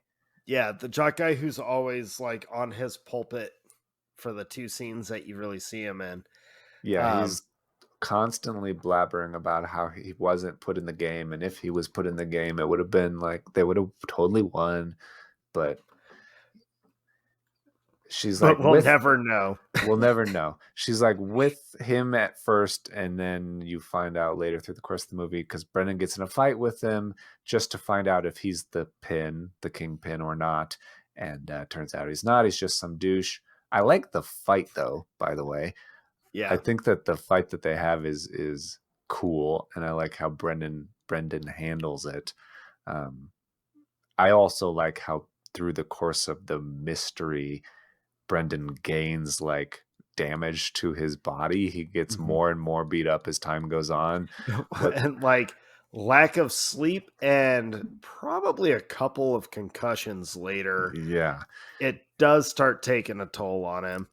Yeah. Between running and chasing footsteps in the tunnel and getting scuffed up or getting in a fight with the jock or getting attacked, getting stabbed by a dude or all of the stuff. Yeah, he definitely is worse for wear by the end of the movie, which I think it works well with the pacing of the movie. The movie is so well paced in the sense that it's like there's an urgency to everything he does, and all the scenes and dialogue are very snappy, so it moves very, very well. But you feel like him where you're very tired by the end of it. And then you have Doge, which is this greaser dude, kind of burnout. Yeah, who they hang out behind the pie shop. Who hangs out behind the I mean, that's where I would hang out if I was a burnout. The scene with him cracks me up. I actually, of all the complaints that I've had of the dialogue, I think the line Brandon has during this scene is actually probably one of my favorite lines in the movie.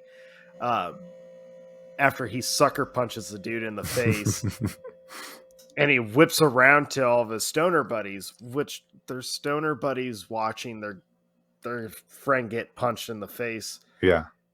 And they're even like leaning on a fence and some trash cans. They ain't gonna do anything. But Brendan, when he whips around and he's like, I forget what he actually says, but it's like, I got a full night's sleep, so I've got 5 senses. I can take all of you, or whatever he Yeah. says. He's like, I've got all 5 senses, plus I slept last night, so that puts me 6 up Oh, on that's right. you. That puts me 6 on you. I like that line. That's like, man, I wish I could tell people I had a full night's sleep. Fuck you, Brandon. Fuck you. Yeah. He's probably lying because he's very concerned about Emily. Yes, yeah. Um, Yeah, but Dode is an I love interesting how character. Sorry, go ahead. I was just gonna say that the stoners being like, "Hey, man." Yeah. Yeah, I like when he like beats up Dode, gets the information, then leaves, and the stoner's like, and don't come back here. Hey, yeah. You're like, thanks a lot, bud. But Doe's an interesting character because he's like, he knows Emily, he's friends with Emily, possibly more, probably more, um, which makes him romantic rivals with Brendan. And there's a lot of tailing in the movie where Brendan follows Dode and finds Emily getting out of the car and giving Dode a very intimate hug. I was like pausing it. I was like, are they kissing? Are they hugging? Are they friends? Are they not? What's going on here? I think it's a hug, but they are definitely romantically, I think, involved. And then there's all kinds of other tailing that happens in the movie. But I think that Dode and his relationship and everything is interesting, partly because Brendan is obviously trying to, he's not over his ex-girlfriend, which is part of the story, which is, I think, appropriate for a high school story when you're like, that first love, I'm so in love and I'll never get over it. And yeah, and he's like, he says it several times at the beginning after the phone call where he's like, that's her problem. I don't give a fuck about her problems. I just got to find her.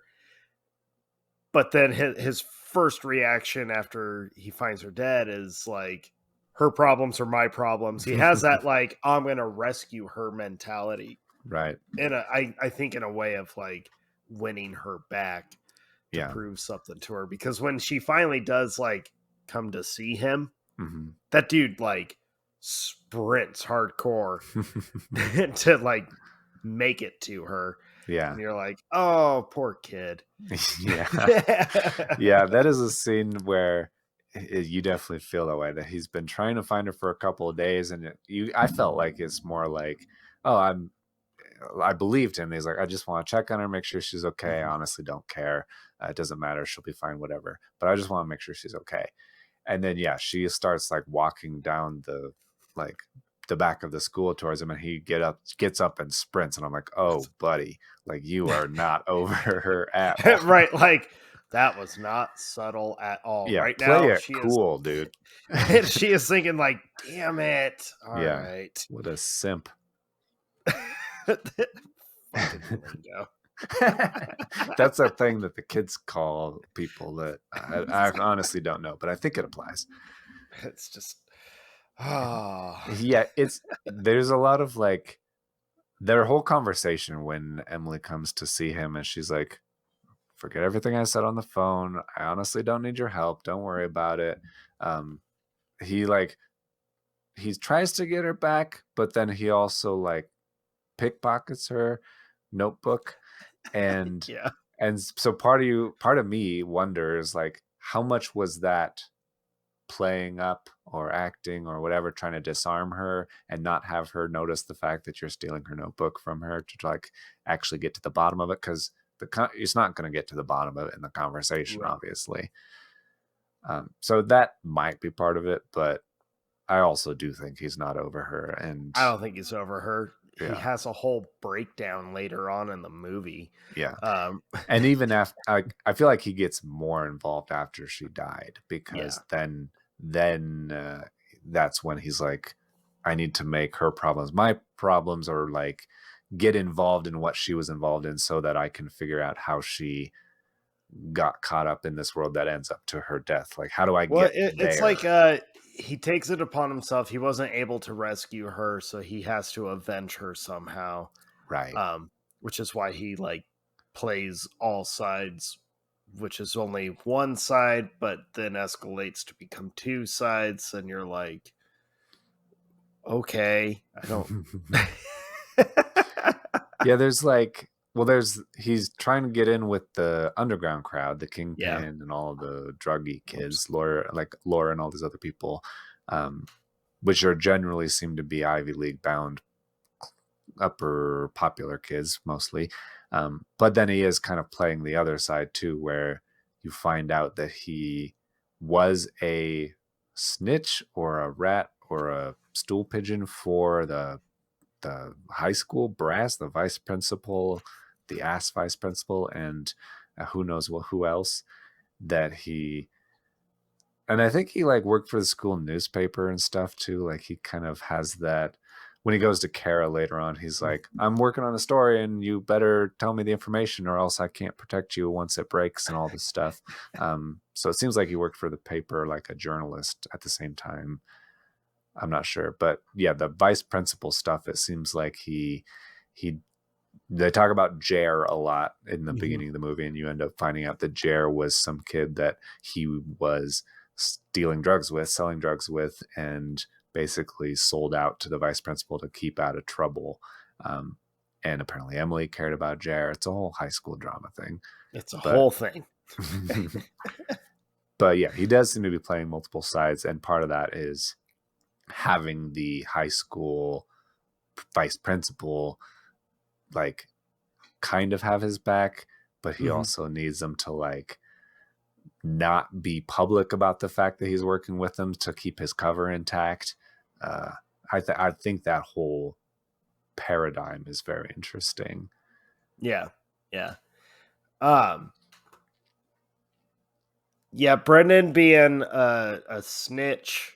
I didn't take him telling Kara he's cooking up a story as like a newspaper kind of thing. I took that as he's kind of telling Kara, he's being very honest with Kara, in my opinion, where he's telling her like, I'm gonna dig up the dirt and just tell everyone's gonna find out all of your guys' shit. You might as well Yeah.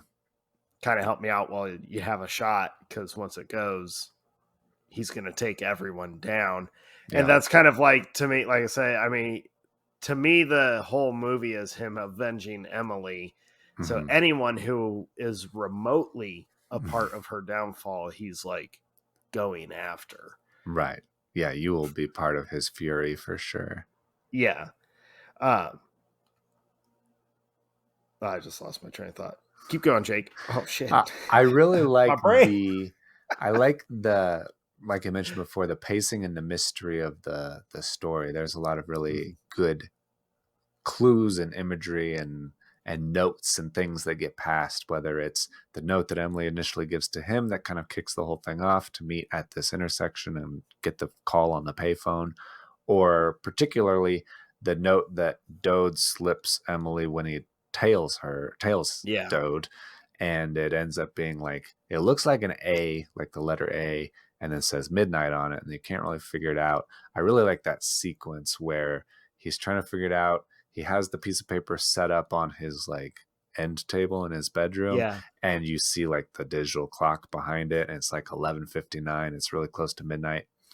And then he has kind of like a dream or a vision that the A is not an A. It's just a kind of a symbol or a hieroglyphic of a tunnel. Like that's the tunnel of the causeway or whatever that they go to. Um, and it's set up really interesting as well with the conversation with Brain, where he's like, yeah, these upperclassmen or these popular kids, they have this side hustle drug business, and they have these different symbols and codes for different parts of the town. We don't really know what it means and all this stuff. I like the flow of information, and then how you figure it out and he figures it out, and also that effect of the, when you see it cut from the piece of paper to the tunnel, and then it dawns on you, oh, that's what it is. Right. And then you the it's like a tarp or a blanket or something comes out of the tunnel and like up over the camera, and then the transitions to him in bed, like in sleeping but realizing what happened, and it's like the covers are being pulled off. that whole sequence, I just think it's maybe one of the coolest like effects of the movie. It is really cool. I like the mixing that he does with the imagery where it's like the black trash bag, that tarp, how Yeah. it gets like mixed into high tense situations, Hmm. especially towards the end.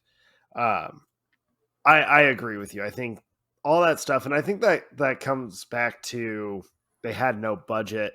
They had to Hmm. figure out like interesting ways to transition, to cut, to I don't know, uh, kind of fill in Hmm. some shots, like because they don't have their own stock, they Yeah. can't afford to film stock and all that. Um, Yeah, and just making your first movie, I think that you are more creative. You're not stuck in the this is how movies are made because this is how everybody makes movies. Once right. you've been in the business, you're more like if I could make a movie and if I needed to figure all these out, I didn't know how, what would Mhm. I do? And so you can kind of do some new things. Yeah, you can tell that, especially in Brick, there couldn't have been any thought of, oh, we'll just fix that in post. It Right. was very much like, okay, we actually consciously have to figure out what are we going to do on this scene? How are we going to like how do we get two birds to fly out of this tunnel? Oh Hmm. crap, timing was actually wrong, but it turned out better, so we're just going to keep that take, uh Hmm. which was a thing. Um Hmm. Yeah, really cool. the tarp and the black trash bag, those were also part of that kind of thought process of like, well, how do we transition? We need something to add to this transition for the scene, because we can't afford, the big uh, post production Right. magic, sorcery going on. So we have to figure out interesting ways to do this, and I think that's really cool. I Hmm. think it challenged them, and the challenge paid off because the movie is shot well. It's shot very interesting. Uh, and I like the mixing of the trash bag into the high tense sequences, especially with Brendan and like Hmm. his head getting knocked around for the last half of the movie. I think having that bag, it just kind of adds to the like chaos Hmm. of it and kind of the fuzziness of it. I think that was really cool. Yeah, Yeah. I agree. Let's get more towards the end, I guess. Okay. Which I actually think like the last third of the movie is my favorite part of the movie. I Hmm. think because there comes a moment in this film where Brendan puts about 90% of everything together almost Yeah. instantly, and like any good murder mystery or detective story, they're able to finally piece the whole puzzle together with one clue that just like clicks. It puts everything in place. It just, oh, there it is. Hmm. And that's the cigarette, which is the one thing we didn't even bring up earlier. So, well, I guess we skipped a whole lot. So, Yeah, there's it's kind of misleading in the sense that in the very beginning when Emily calls him on the payphone, a car she says she screams tug and then the black Mustang drives by and somebody throws out a cigarette. Brendan goes to look at it and it has like a little blue arrow and like the way it was laying is like pointing in a direction and it points at like another payphone and you're like, Mhm. oh shit, what does that mean? But then he doesn't go to the payphone. No. He just goes to Brain and talks to him. And I was like, did that mean something? I don't understand. But then, yeah, at the end, you realize, oh, actually, Laura has those same Yeah, cigarettes. Laura smokes those cigarettes, and Laura has spent the better part of the movie getting close to Brendan. She's always offering him rides. She saved him from the pin and Tug from killing him, because he Even was though able to. Brendan knows, like, he thought that she was involved. Like, Yeah. when he gets taken to the Pin's house and he's in the trunk and he's like, well, Laura, I forget her last name, but he says, well, she's in the hallway. She obviously is here. And they're like, no, she's not. And then he like threatens to tell him where drug kingpin's house is, and he gets beaten up, and then she definitely pops out of the hallway. She's like, no, don't beat him up. And Right. so you're like, you liar, of course you were here. I mean, of course I can't be the only viewer who thought this might be the worst we're gonna keep you blindfolded scene ever, because Tug literally does this to Brendan. Walking into the house, covers his face with his hand. They get in the basement. Tug leaves, takes his hands off of Brendan's face, which Brendan, I mean, he's surrounded by goons, but he could easily have just been like, right? Yeah. Quick peek and then close your eyes.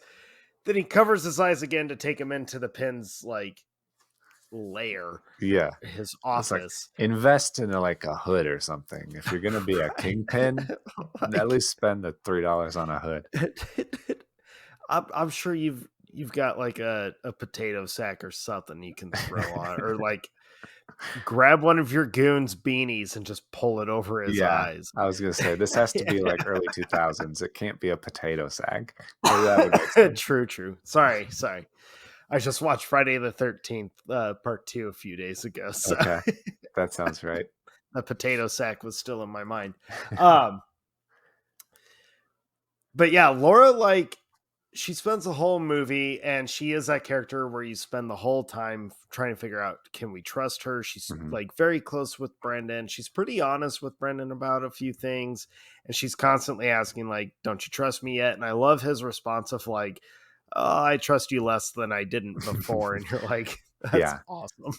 She's a classic femme fatale, walking into the detective's office and with long legs, very enticing, trying to get you to let your guard down, but she's very dangerous. Well, her first scene, she's in that red dress. She's dressed up as a geisha or something, and she's singing at the piano at cultural appropriation. She's wearing a kimono or some shit. Yeah. And she's singing, and you can tell she owns the place. She owns the party. People are going to pay attention to her just because they're probably a little bit scared of her. Right. And probably her dad is very powerful or some shit. And so there's some shady shit. Yeah.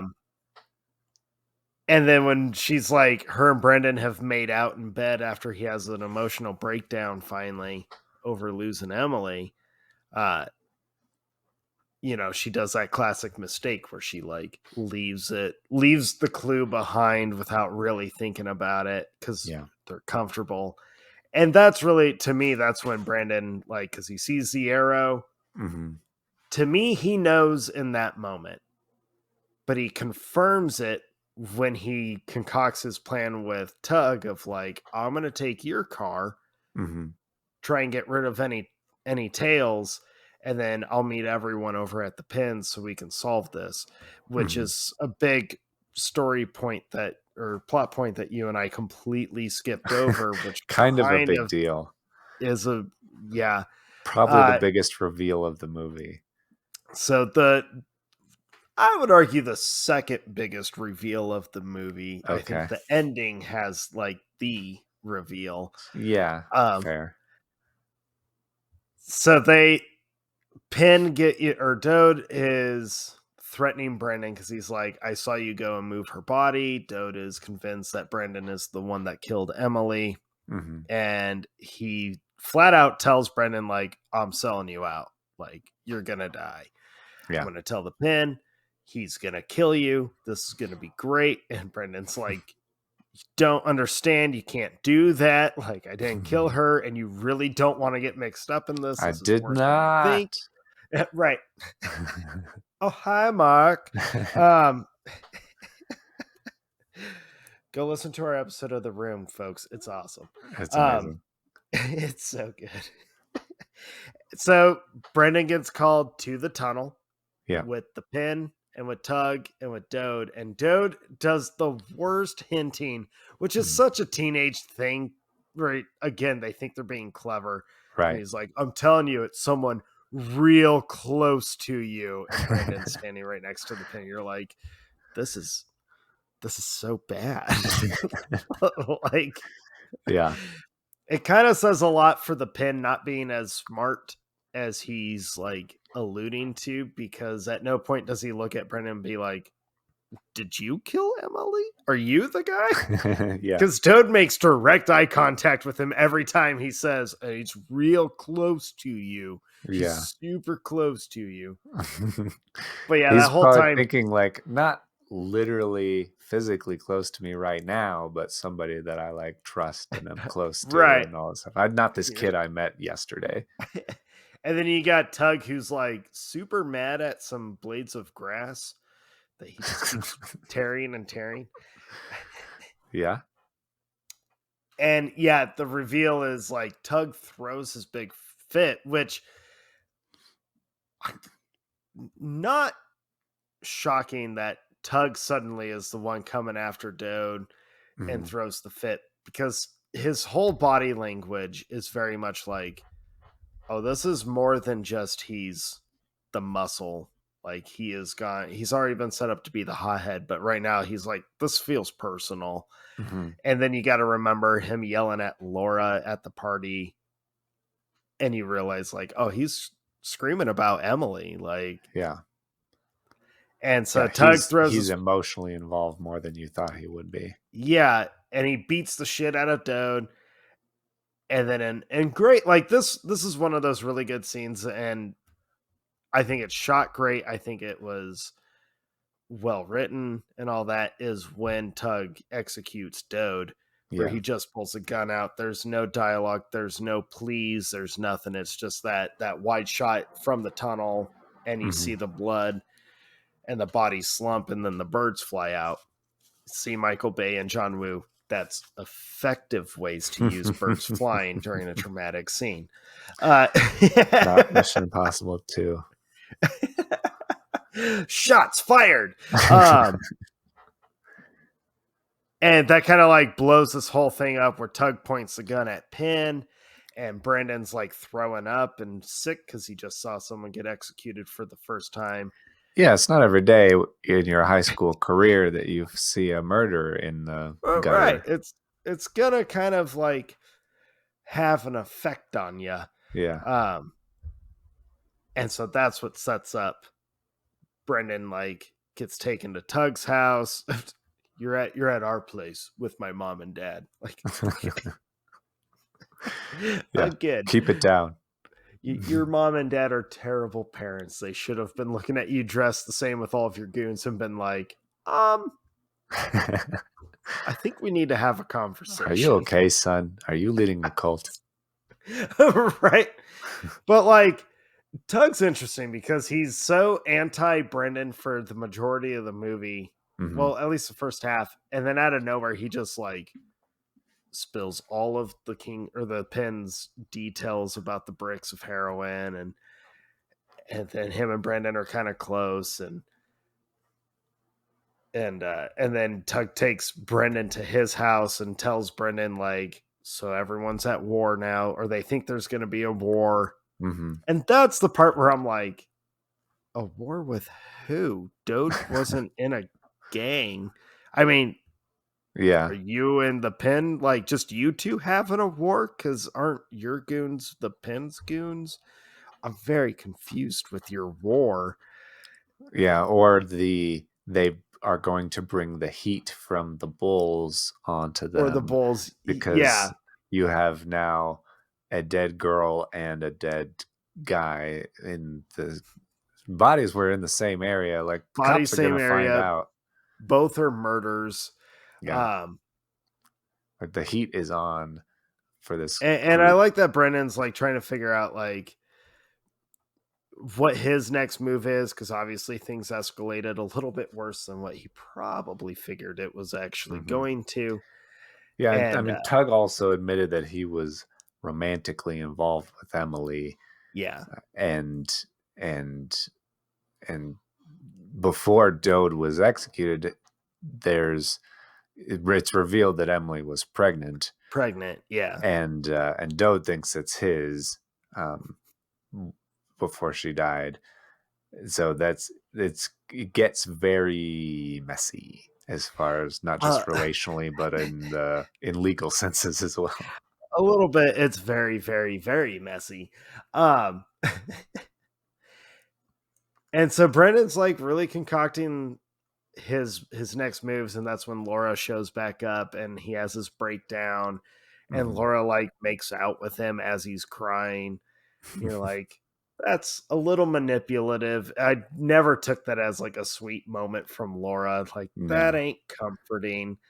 that's yeah, he's very vulnerable and she's just taking advantage Oh, basically. 100%. But yeah, that's when she does her like her mistake. Where Mhm. they're smoking in bed after making out, and it's like, did they have sex? Because that's like a sex scene, but they didn't have sex. This is okay. And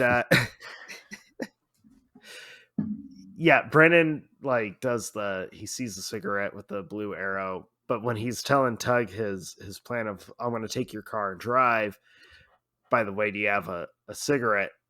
Like, Mhm. that's just confirmation to me. That's not, I saw some posts of people being like, oh, that's when he's piecing it together. And I'm like, no, Mhm. they've kind of set Brennan up to be that guy where he's able to connect the dots very quickly as Yeah. long as the dots are like right there in front of him. Yeah. I think that every other character is under has what's the word? Under assuming that he Underestimated him. underestimating, thank you. Underestimating him that he can put enough together or pay close enough to attention. Like who rolls over the cigarette that was thrown in the street in the beginning to find the Right. blue arrow? Like who would even notice that? But he notices a lot of things and pays attention like every good gumshoe would. So Right. I think that they make mistakes because they feel like how would he even figure it out? But he already has. Yeah. And he's got his whole plan of like, let's put Tug and the Pin together so they can talk it out, make a deal so that they can get over themselves and we can move on. Hmm. Um, to me, I could be wrong, but I've taken it very much of like, no, Brennan totally aims to have them just kill each other. Like, that's Yeah. his goal in the end, is you're both gonna go. Yeah, and And he he sets them up so that they could kill each other, and then he also sets them up that if they don't, they'll be taking the fall for these murders. And right. like he puts Emily's body in the back of Tug's car, and so it's inevitable that his vengeance or revenge is going to be followed through on. Oh, 100%. Like, there's no doubt about anything. He's covering every base finally. Hmm. Um, and I like that he even, this sounds bad, but it also comes back to, uh, he goes and sees Kara one more time, who's in Hmm. the most ridiculous face paint. It's very distracting. Yeah. But I like when she tells him, oh, do you still wish you knew what you didn't know? Like, because she tries to warn him because she Yeah. knows about the pregnancy. And they have their little conversation. And I like that he ruins her reputation by like the embarrassment that he puts her through. It sounds bad, folks, I know. But she kind of, Deserves it. someone's gonna be mad. Don't add us, we don't care. Uh when he like takes off her robe and throws her kind of forward to kind of expose her, to Yeah. me it's him doing that to being like, she's not that great, like, quit being Right. Worshipping her, like, yeah. yeah. um which I like his dialogue where she's like, why would you do that? And he's like, I just showed him, like, I forget what word he uses, but it's I just showed everyone, like, you. Yeah. And but he's like, he's pieced it all together. Tug and Pin get in the big fight. You can hear everyone saying after a deal's been made, and they're like, go get this last brick because we have to settle the brick because one of them is missing. Mhm. And Brendan, possibly potentially the dumbest decision Brendan makes is like, I'll dose it to see it, like, if it's been mixed incorrectly. If I die, I die. If I don't, then we're good. Yeah. Potentially the worst decision Brendan makes at that Yeah, point. I Like, don't know the logic behind that. I guess maybe that Emily wasn't murdered and she just overdosed, because she does say in the phone call that something about the brick and she didn't know it yeah, was bad. And so the bad brick could be that the drugs were tainted mhm, and and that she got sick and died from them instead of actually getting high or whatever. yeah. I guess is what that means, but that's not how you find out. Like, I wouldn't do that. That's a terrible plan. I also kind of thought maybe it's him trying to speed things up because he's trying to, like, he knows the cops are getting called at Mm, 4:15. Uh, but again, not the way to go no, about any of that. not at Uh, all. like, you've made stupid choices, but they've had smart outcomes. This could be a very stupid choice with a very stupid outcome, Brendan. Like, come Yeah, on, man. This is a gamble right here. getting more reckless. Yeah.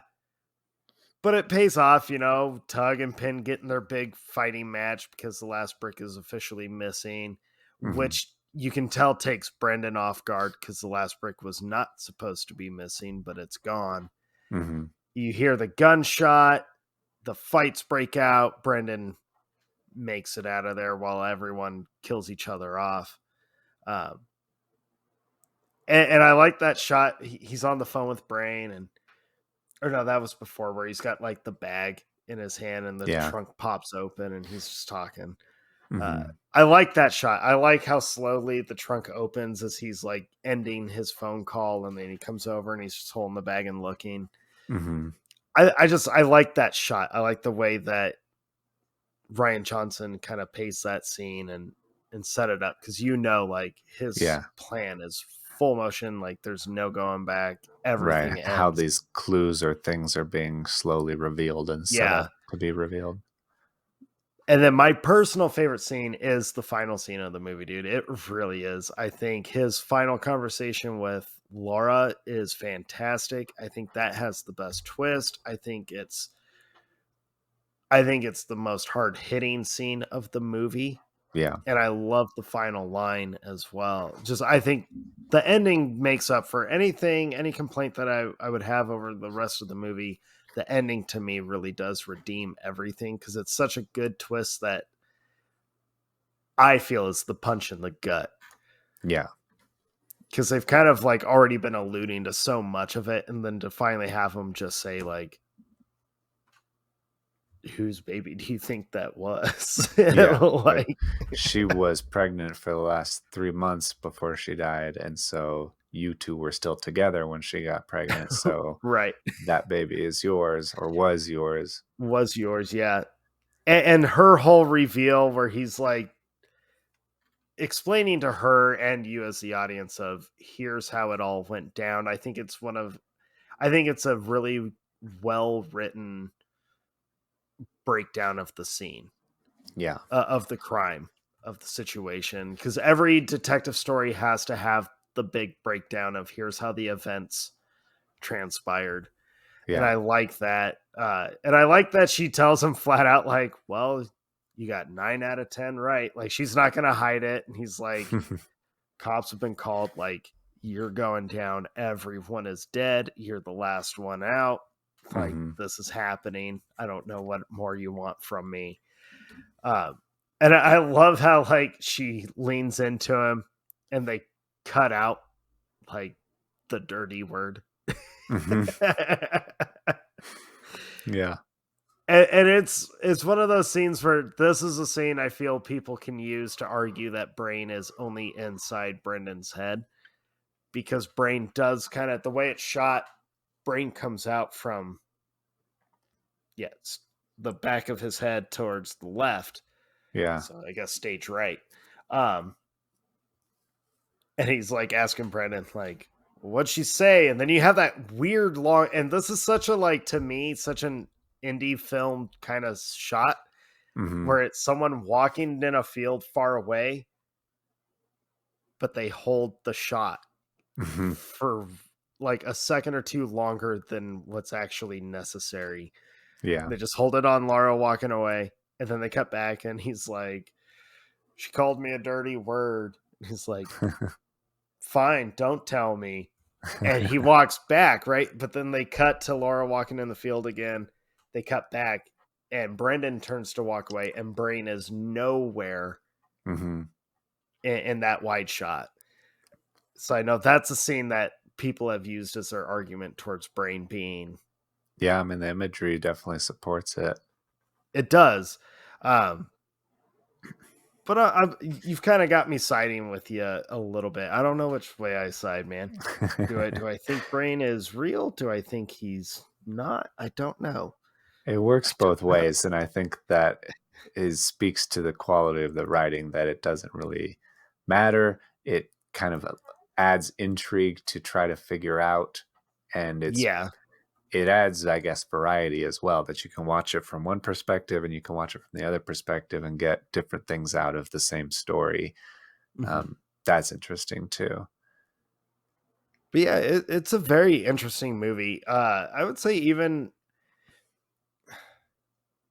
when I hated the movie, I'm still glad that I watched it, and I'm still glad that I was like kind of forced to rewatch it a handful of times with different people, Yeah. just because it kind of helped keep this movie in the back of my mind. And that's what kind of, was Hmm. one of the factors to lead me to rewatching it and becoming a fan of it. Because rewatching it for this episode, I was very much like, yeah, this is like the dialogue still takes me a while to get used to, but it's a very entertaining movie. It's a very interesting movie. Hmm. And detective noir stuff is always interesting. It's not supposed to make you feel great. Even after the crime is solved, the Yeah. whole plot is revealed. You're not necessarily supposed to feel Hmm. like, oh, thank God it's over. Yeah, Detective, there's not always a great like redeeming arc or a happy ending.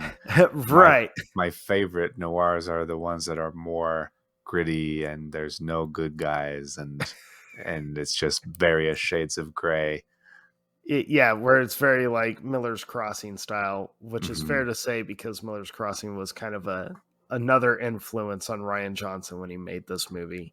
Yeah. Where yeah, like a lot of gray area. There is no definitive good, bad. I mean, Brendan is a snitch. Like Hmm. he's a professional snitch who happens to be a high schooler, but he's also a really good detective. Hmm. Um, the brain, if he's real, he's an accomplice Right. to not just Brendan's stuff, but you have to kind of assume he's an accomplice to everyone. Yeah. Yeah, Which he's is in informed, at least, if not completely involved in a lot of things. yeah. Obviously, Laura has some freaky deaky power going on, and she's probably well. I mean, being taken down by the cops as they allude is going to happen. Yeah. Um, But I imagine her dad's like a hotshot lawyer or something, he's so got to be some powerful she'll be douchebag. fine. Yeah. Yeah. Yeah, there's a lot to love in Brick, I think. Even if you don't love the dialogue, Mhm. there are just so many different things about the way it's shot or things that happen, things that have stuck with me over the years that Yeah. I just have. I think about like specifically like the use of footsteps in the movie, and whether it's in the tunnel or when he's gets attacked by that guy with a knife and he runs away, and he's running and he turns the corner and then he takes his shoes off and runs back and is running, and this you hear this guy's footsteps getting closer and closer and closer, and he tackles him or trips him. He um trips him, and it has one of the most like it might have been intentionally funny. I laugh every time. the sound effect. The sound of that guy's head hitting the pole is just Yeah. so good. Yeah, it's effective. But there's, yeah, all those like different things, whether it's a shot or an action or a line of dialogue that is just Mhm. different and weird but also kind of sticks in your memory.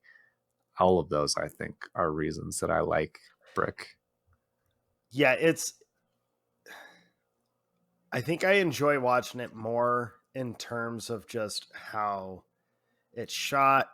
I really like the kind of darker gray color scheme of the whole movie, where everything's got kind of that like gray, bluish kind of tint to it for a lot of it, Mm, especially in the tunnel uh, set piece. yeah. It is worth the watch. It is very different from so many movies, and I think that's important. And I think that's why, because I still hear people talk about it and mention it, and I think that's Hmm. enduring. Like, that's cool to hear that people almost 20 years later remember Brick. It wasn't huge, but I Kind of on feel, a cult level, it's risen to that yeah. at least. And I think Rian Johnson can benefit from his bigger budget films, to having people be like, I like this movie. Yeah. Let's go back and watch when he first started making films. Granted, some people might be turned off because it's way darker than what he's been making. Yeah. Um, but that's what detective stories are. I mean, they're dark stories. They're not Right. happy go lucky. Yeah. Exactly. But it's such a weird movie. I always go back and forth where I'm like, I don't know if I can say I love Brick. Hmm. Even now, I can say Hmm. I'm a fan of it, but I don't know if I can actually say that I love it. I Yeah. Not really one of your like, favorites. yeah, I really like Joseph Gordon-Levitt in it, but I feel kind of goofy saying that because I'm just a fan of his in general. Hmm. But I think I'm a bigger fan of his in this one, not over his other stuff, but I'm a big fan of him in it because it was right before the big boom. So it's fun rewatching it and just knowing, like, man, shortly after this, you did 500 Days of Summer, which is one of my all-time favorites. You were in Yeah. Inception. Like, you just started showing up in all these movies. He's in one of my favorite Christmas movies of all time. Like, Right. he's a great actor, Hmm. fantastic actor. Uh, Kind of miss him. I mean, he did do that porno movie, not an actual porno, but he did the movie Don where Don Juan. Don John or whatever. Don John. Yeah, where he plays a guy who's addicted to porn. That movie's a little weird. It's funny, but it's a I never little saw it. off-putting. You never saw Okay. it? No, It's a little off-putting at times. I imagine. Uh yeah, there's some like settings where he's watching his porn on his phone and you're like, "There? That's where you chose to watch it?" Like, okay. In public. Wow. But it's a cool movie, like, in terms of being able to look at some of the cast and being like, oh, I know them from something else. They did do something different. Yeah. Awesome. Yeah, I think Brick's great for that. A lot of early actors doing really cool stuff. Mhm. I kind of wish we would get some more. I think that's why, like, even though they're not the biggest blockbuster hits right now, but people still show up to them, are all the Agatha Christie movies that have been coming out. You know, Yeah. Murder on Orient was, I really liked the Murder on the Orient Express. I Yeah. thought Death on the Nile was good, but not not as well made. I am excited for Haunting in Venice, Yeah. I but think it should be interesting. I think the detective story, like an actual detective story, Hmm. they're fun in terms of, like, because they're darker, they're harder to figure out half of the time, especially if the twist or the killer is well written and well hidden. Yeah. I think that helps. And Brick does do a good job of making you, like, distrust everyone in the Hmm. movie. And then when you finally find out, Laura's truth and stuff, you're like, "Ah, it makes sense. And I should have trusted my gut Yeah. completely." Because the moment you see her, you're like, nope, she's bad. Or at least you're supposed to think that.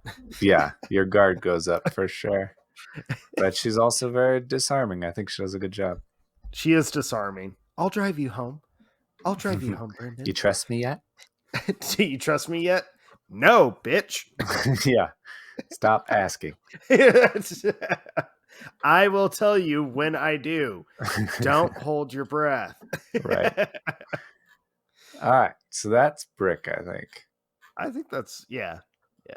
That's Yeah, Brick. I enjoy it. I think it's a great movie. I also don't know if I'd say a favorites, but it's one of those ones that I will always go back to because it's a fun time. It is a fun time. It's an interesting time. I will say Yeah. that it's very interesting. And so Rewatching it. if you've Go ahead. seen it, we want to know what your thoughts about it because it's a very different kind of movie, and B, I think pretty complicated. So if there's anything we missed or anything that you think is interesting that adds depth or adds hints or clues, um, shout out to us Yeah, on yeah. Facebook and Instagram, or just call the show. You can leave a voicemail and let us know what your thoughts are. And the movie is a polarizing one, so I'd be curious to hear from both sides of the people that are huge fans of it, like you, who absolutely fell in love with it right away, and also the ones that were like me from the Yeah. first few times of seeing it, where you're like, I hate this. Why? Like, I know dialogue is a big turnoff in this movie for a lot of people, but I'm curious to know if there was anything else in it that may have turned people off from it. Yeah. Um, I still can't get over how terrible of parents are. I'm trying to decide who are worse parents, the parents in Brick or the parents in It. Yeah. Well, yeah, that's true. But also, it was like in the 80s. And so nobody knew where their kids were in the 80s. True. They had to have ads on TV that came on at 10 o'clock that said, "It's 10 o'clock. Do you know where your Do you know children where are?" your children are? No, they're out running amok. Shit, the street lights are turned on. They should have been home an hour ago. Yeah. Uh, yeah, Brick's the parents who are quote unquote in it. Do better. Be better. Be better. Yeah, let that be a lesson to all you parents Yeah. out there. Share your thoughts about Brick with us if you've seen it. If you've never seen it, go watch it. It's worth a watch. It really is worth a watch. Yeah, I don't think we did it justice. All of the shots and reveals and everything is still worthwhile. It's like you said when you were talking about you were making your notes of like all the plot points, like, oh, Brendan goes here's your phone call, and you're 30 minutes into a movie with like a page full of just events, and you're like, it's a 2-hour movie, I can't. Yeah, a lot happens, a lot feeds into each other and feeds off each other, and it's a complicated but also great story, and the way that it's done, the dialogues, the transitions, the shots, and everything, well worth watching. So I would highly recommend it. Next episode, if you are excited for spooky season like us, our next episode I think comes out on the 1st of October, so officially spooky season then. So we are doing our top 10 final girls, which should be a very, very fun episode. Love horror movie, love that trope, and I know we have a lot of good ones to talk about. I'm very curious to see what your list ends up looking like. There's been a few where I've been like, man, I wonder, like, is she gonna show up? I have some clear, obvious winners that have to be on the list, and I also have some surprises. I'll tell you that. Good. I think I have. I don't worry, I'm not spoiling anything, but I may have one. I haven't finalized the list yet. Okay. But I have one that I might be pulling a U with, where I'm gonna have to like have a defense prepared, but I haven't decided yet if I really want that or not. Sure. But I'm excited for our final girls episode. I've been prepping for that one for a while because there's a lot. Yeah. And then after that, we have a real special fun one. Well, we've got like a couple super fun episodes coming up. In October. 3 in October, so final girls, and then we're doing a thing where if you've tried to go back and listen to our earliest beginning episodes, the quality wasn't great because we didn't know what the fuck we were doing. Still kind of don't, but quality has improved. So we've actually cut out or taken offline our first like 5 or 6 episodes and I think they'll still be available on our website if you want to like go back and be a super fan and listen to them, because they are really fun, but there are some audio quality issues. And so our first handful of episodes we're going to redo as and also because our lists have changed. So we've done like top 10 action, top 10 sci-fi, all of those. We're going to be redoing those with what our list is now, and then also with good quality as decent hosts. So our top 10 horror is our first one of those, which was of course one of our favorites, and that one should be very exciting. Yeah, I am very excited for that. I have been full swing spooky movie watching. My daughter gave me a little crap because she was like, Dad, you normally wait to have your giant like scary movie marathon until October, and you're just like, are you doing 2 months of scary? And I'm like, yep. Pretty much. We're doing it. Yeah. And then I was like, and on top of that, football is back. And she's like, ugh. Yep, it's fall. Most wonderful time. Yeah, I freaking love fall. Oh, all right. Good. So yeah. All right, guys. Until next time, we appreciate you. And we'll see you later. Sounds good. Have a good one, guys. Thank you very much. Oh, go subscribe and do all that stuff because it helps out the show. That's true. We appreciate it. Thanks for listening to the last couple seconds of the episode. Okay, I love you. Bye. Bye.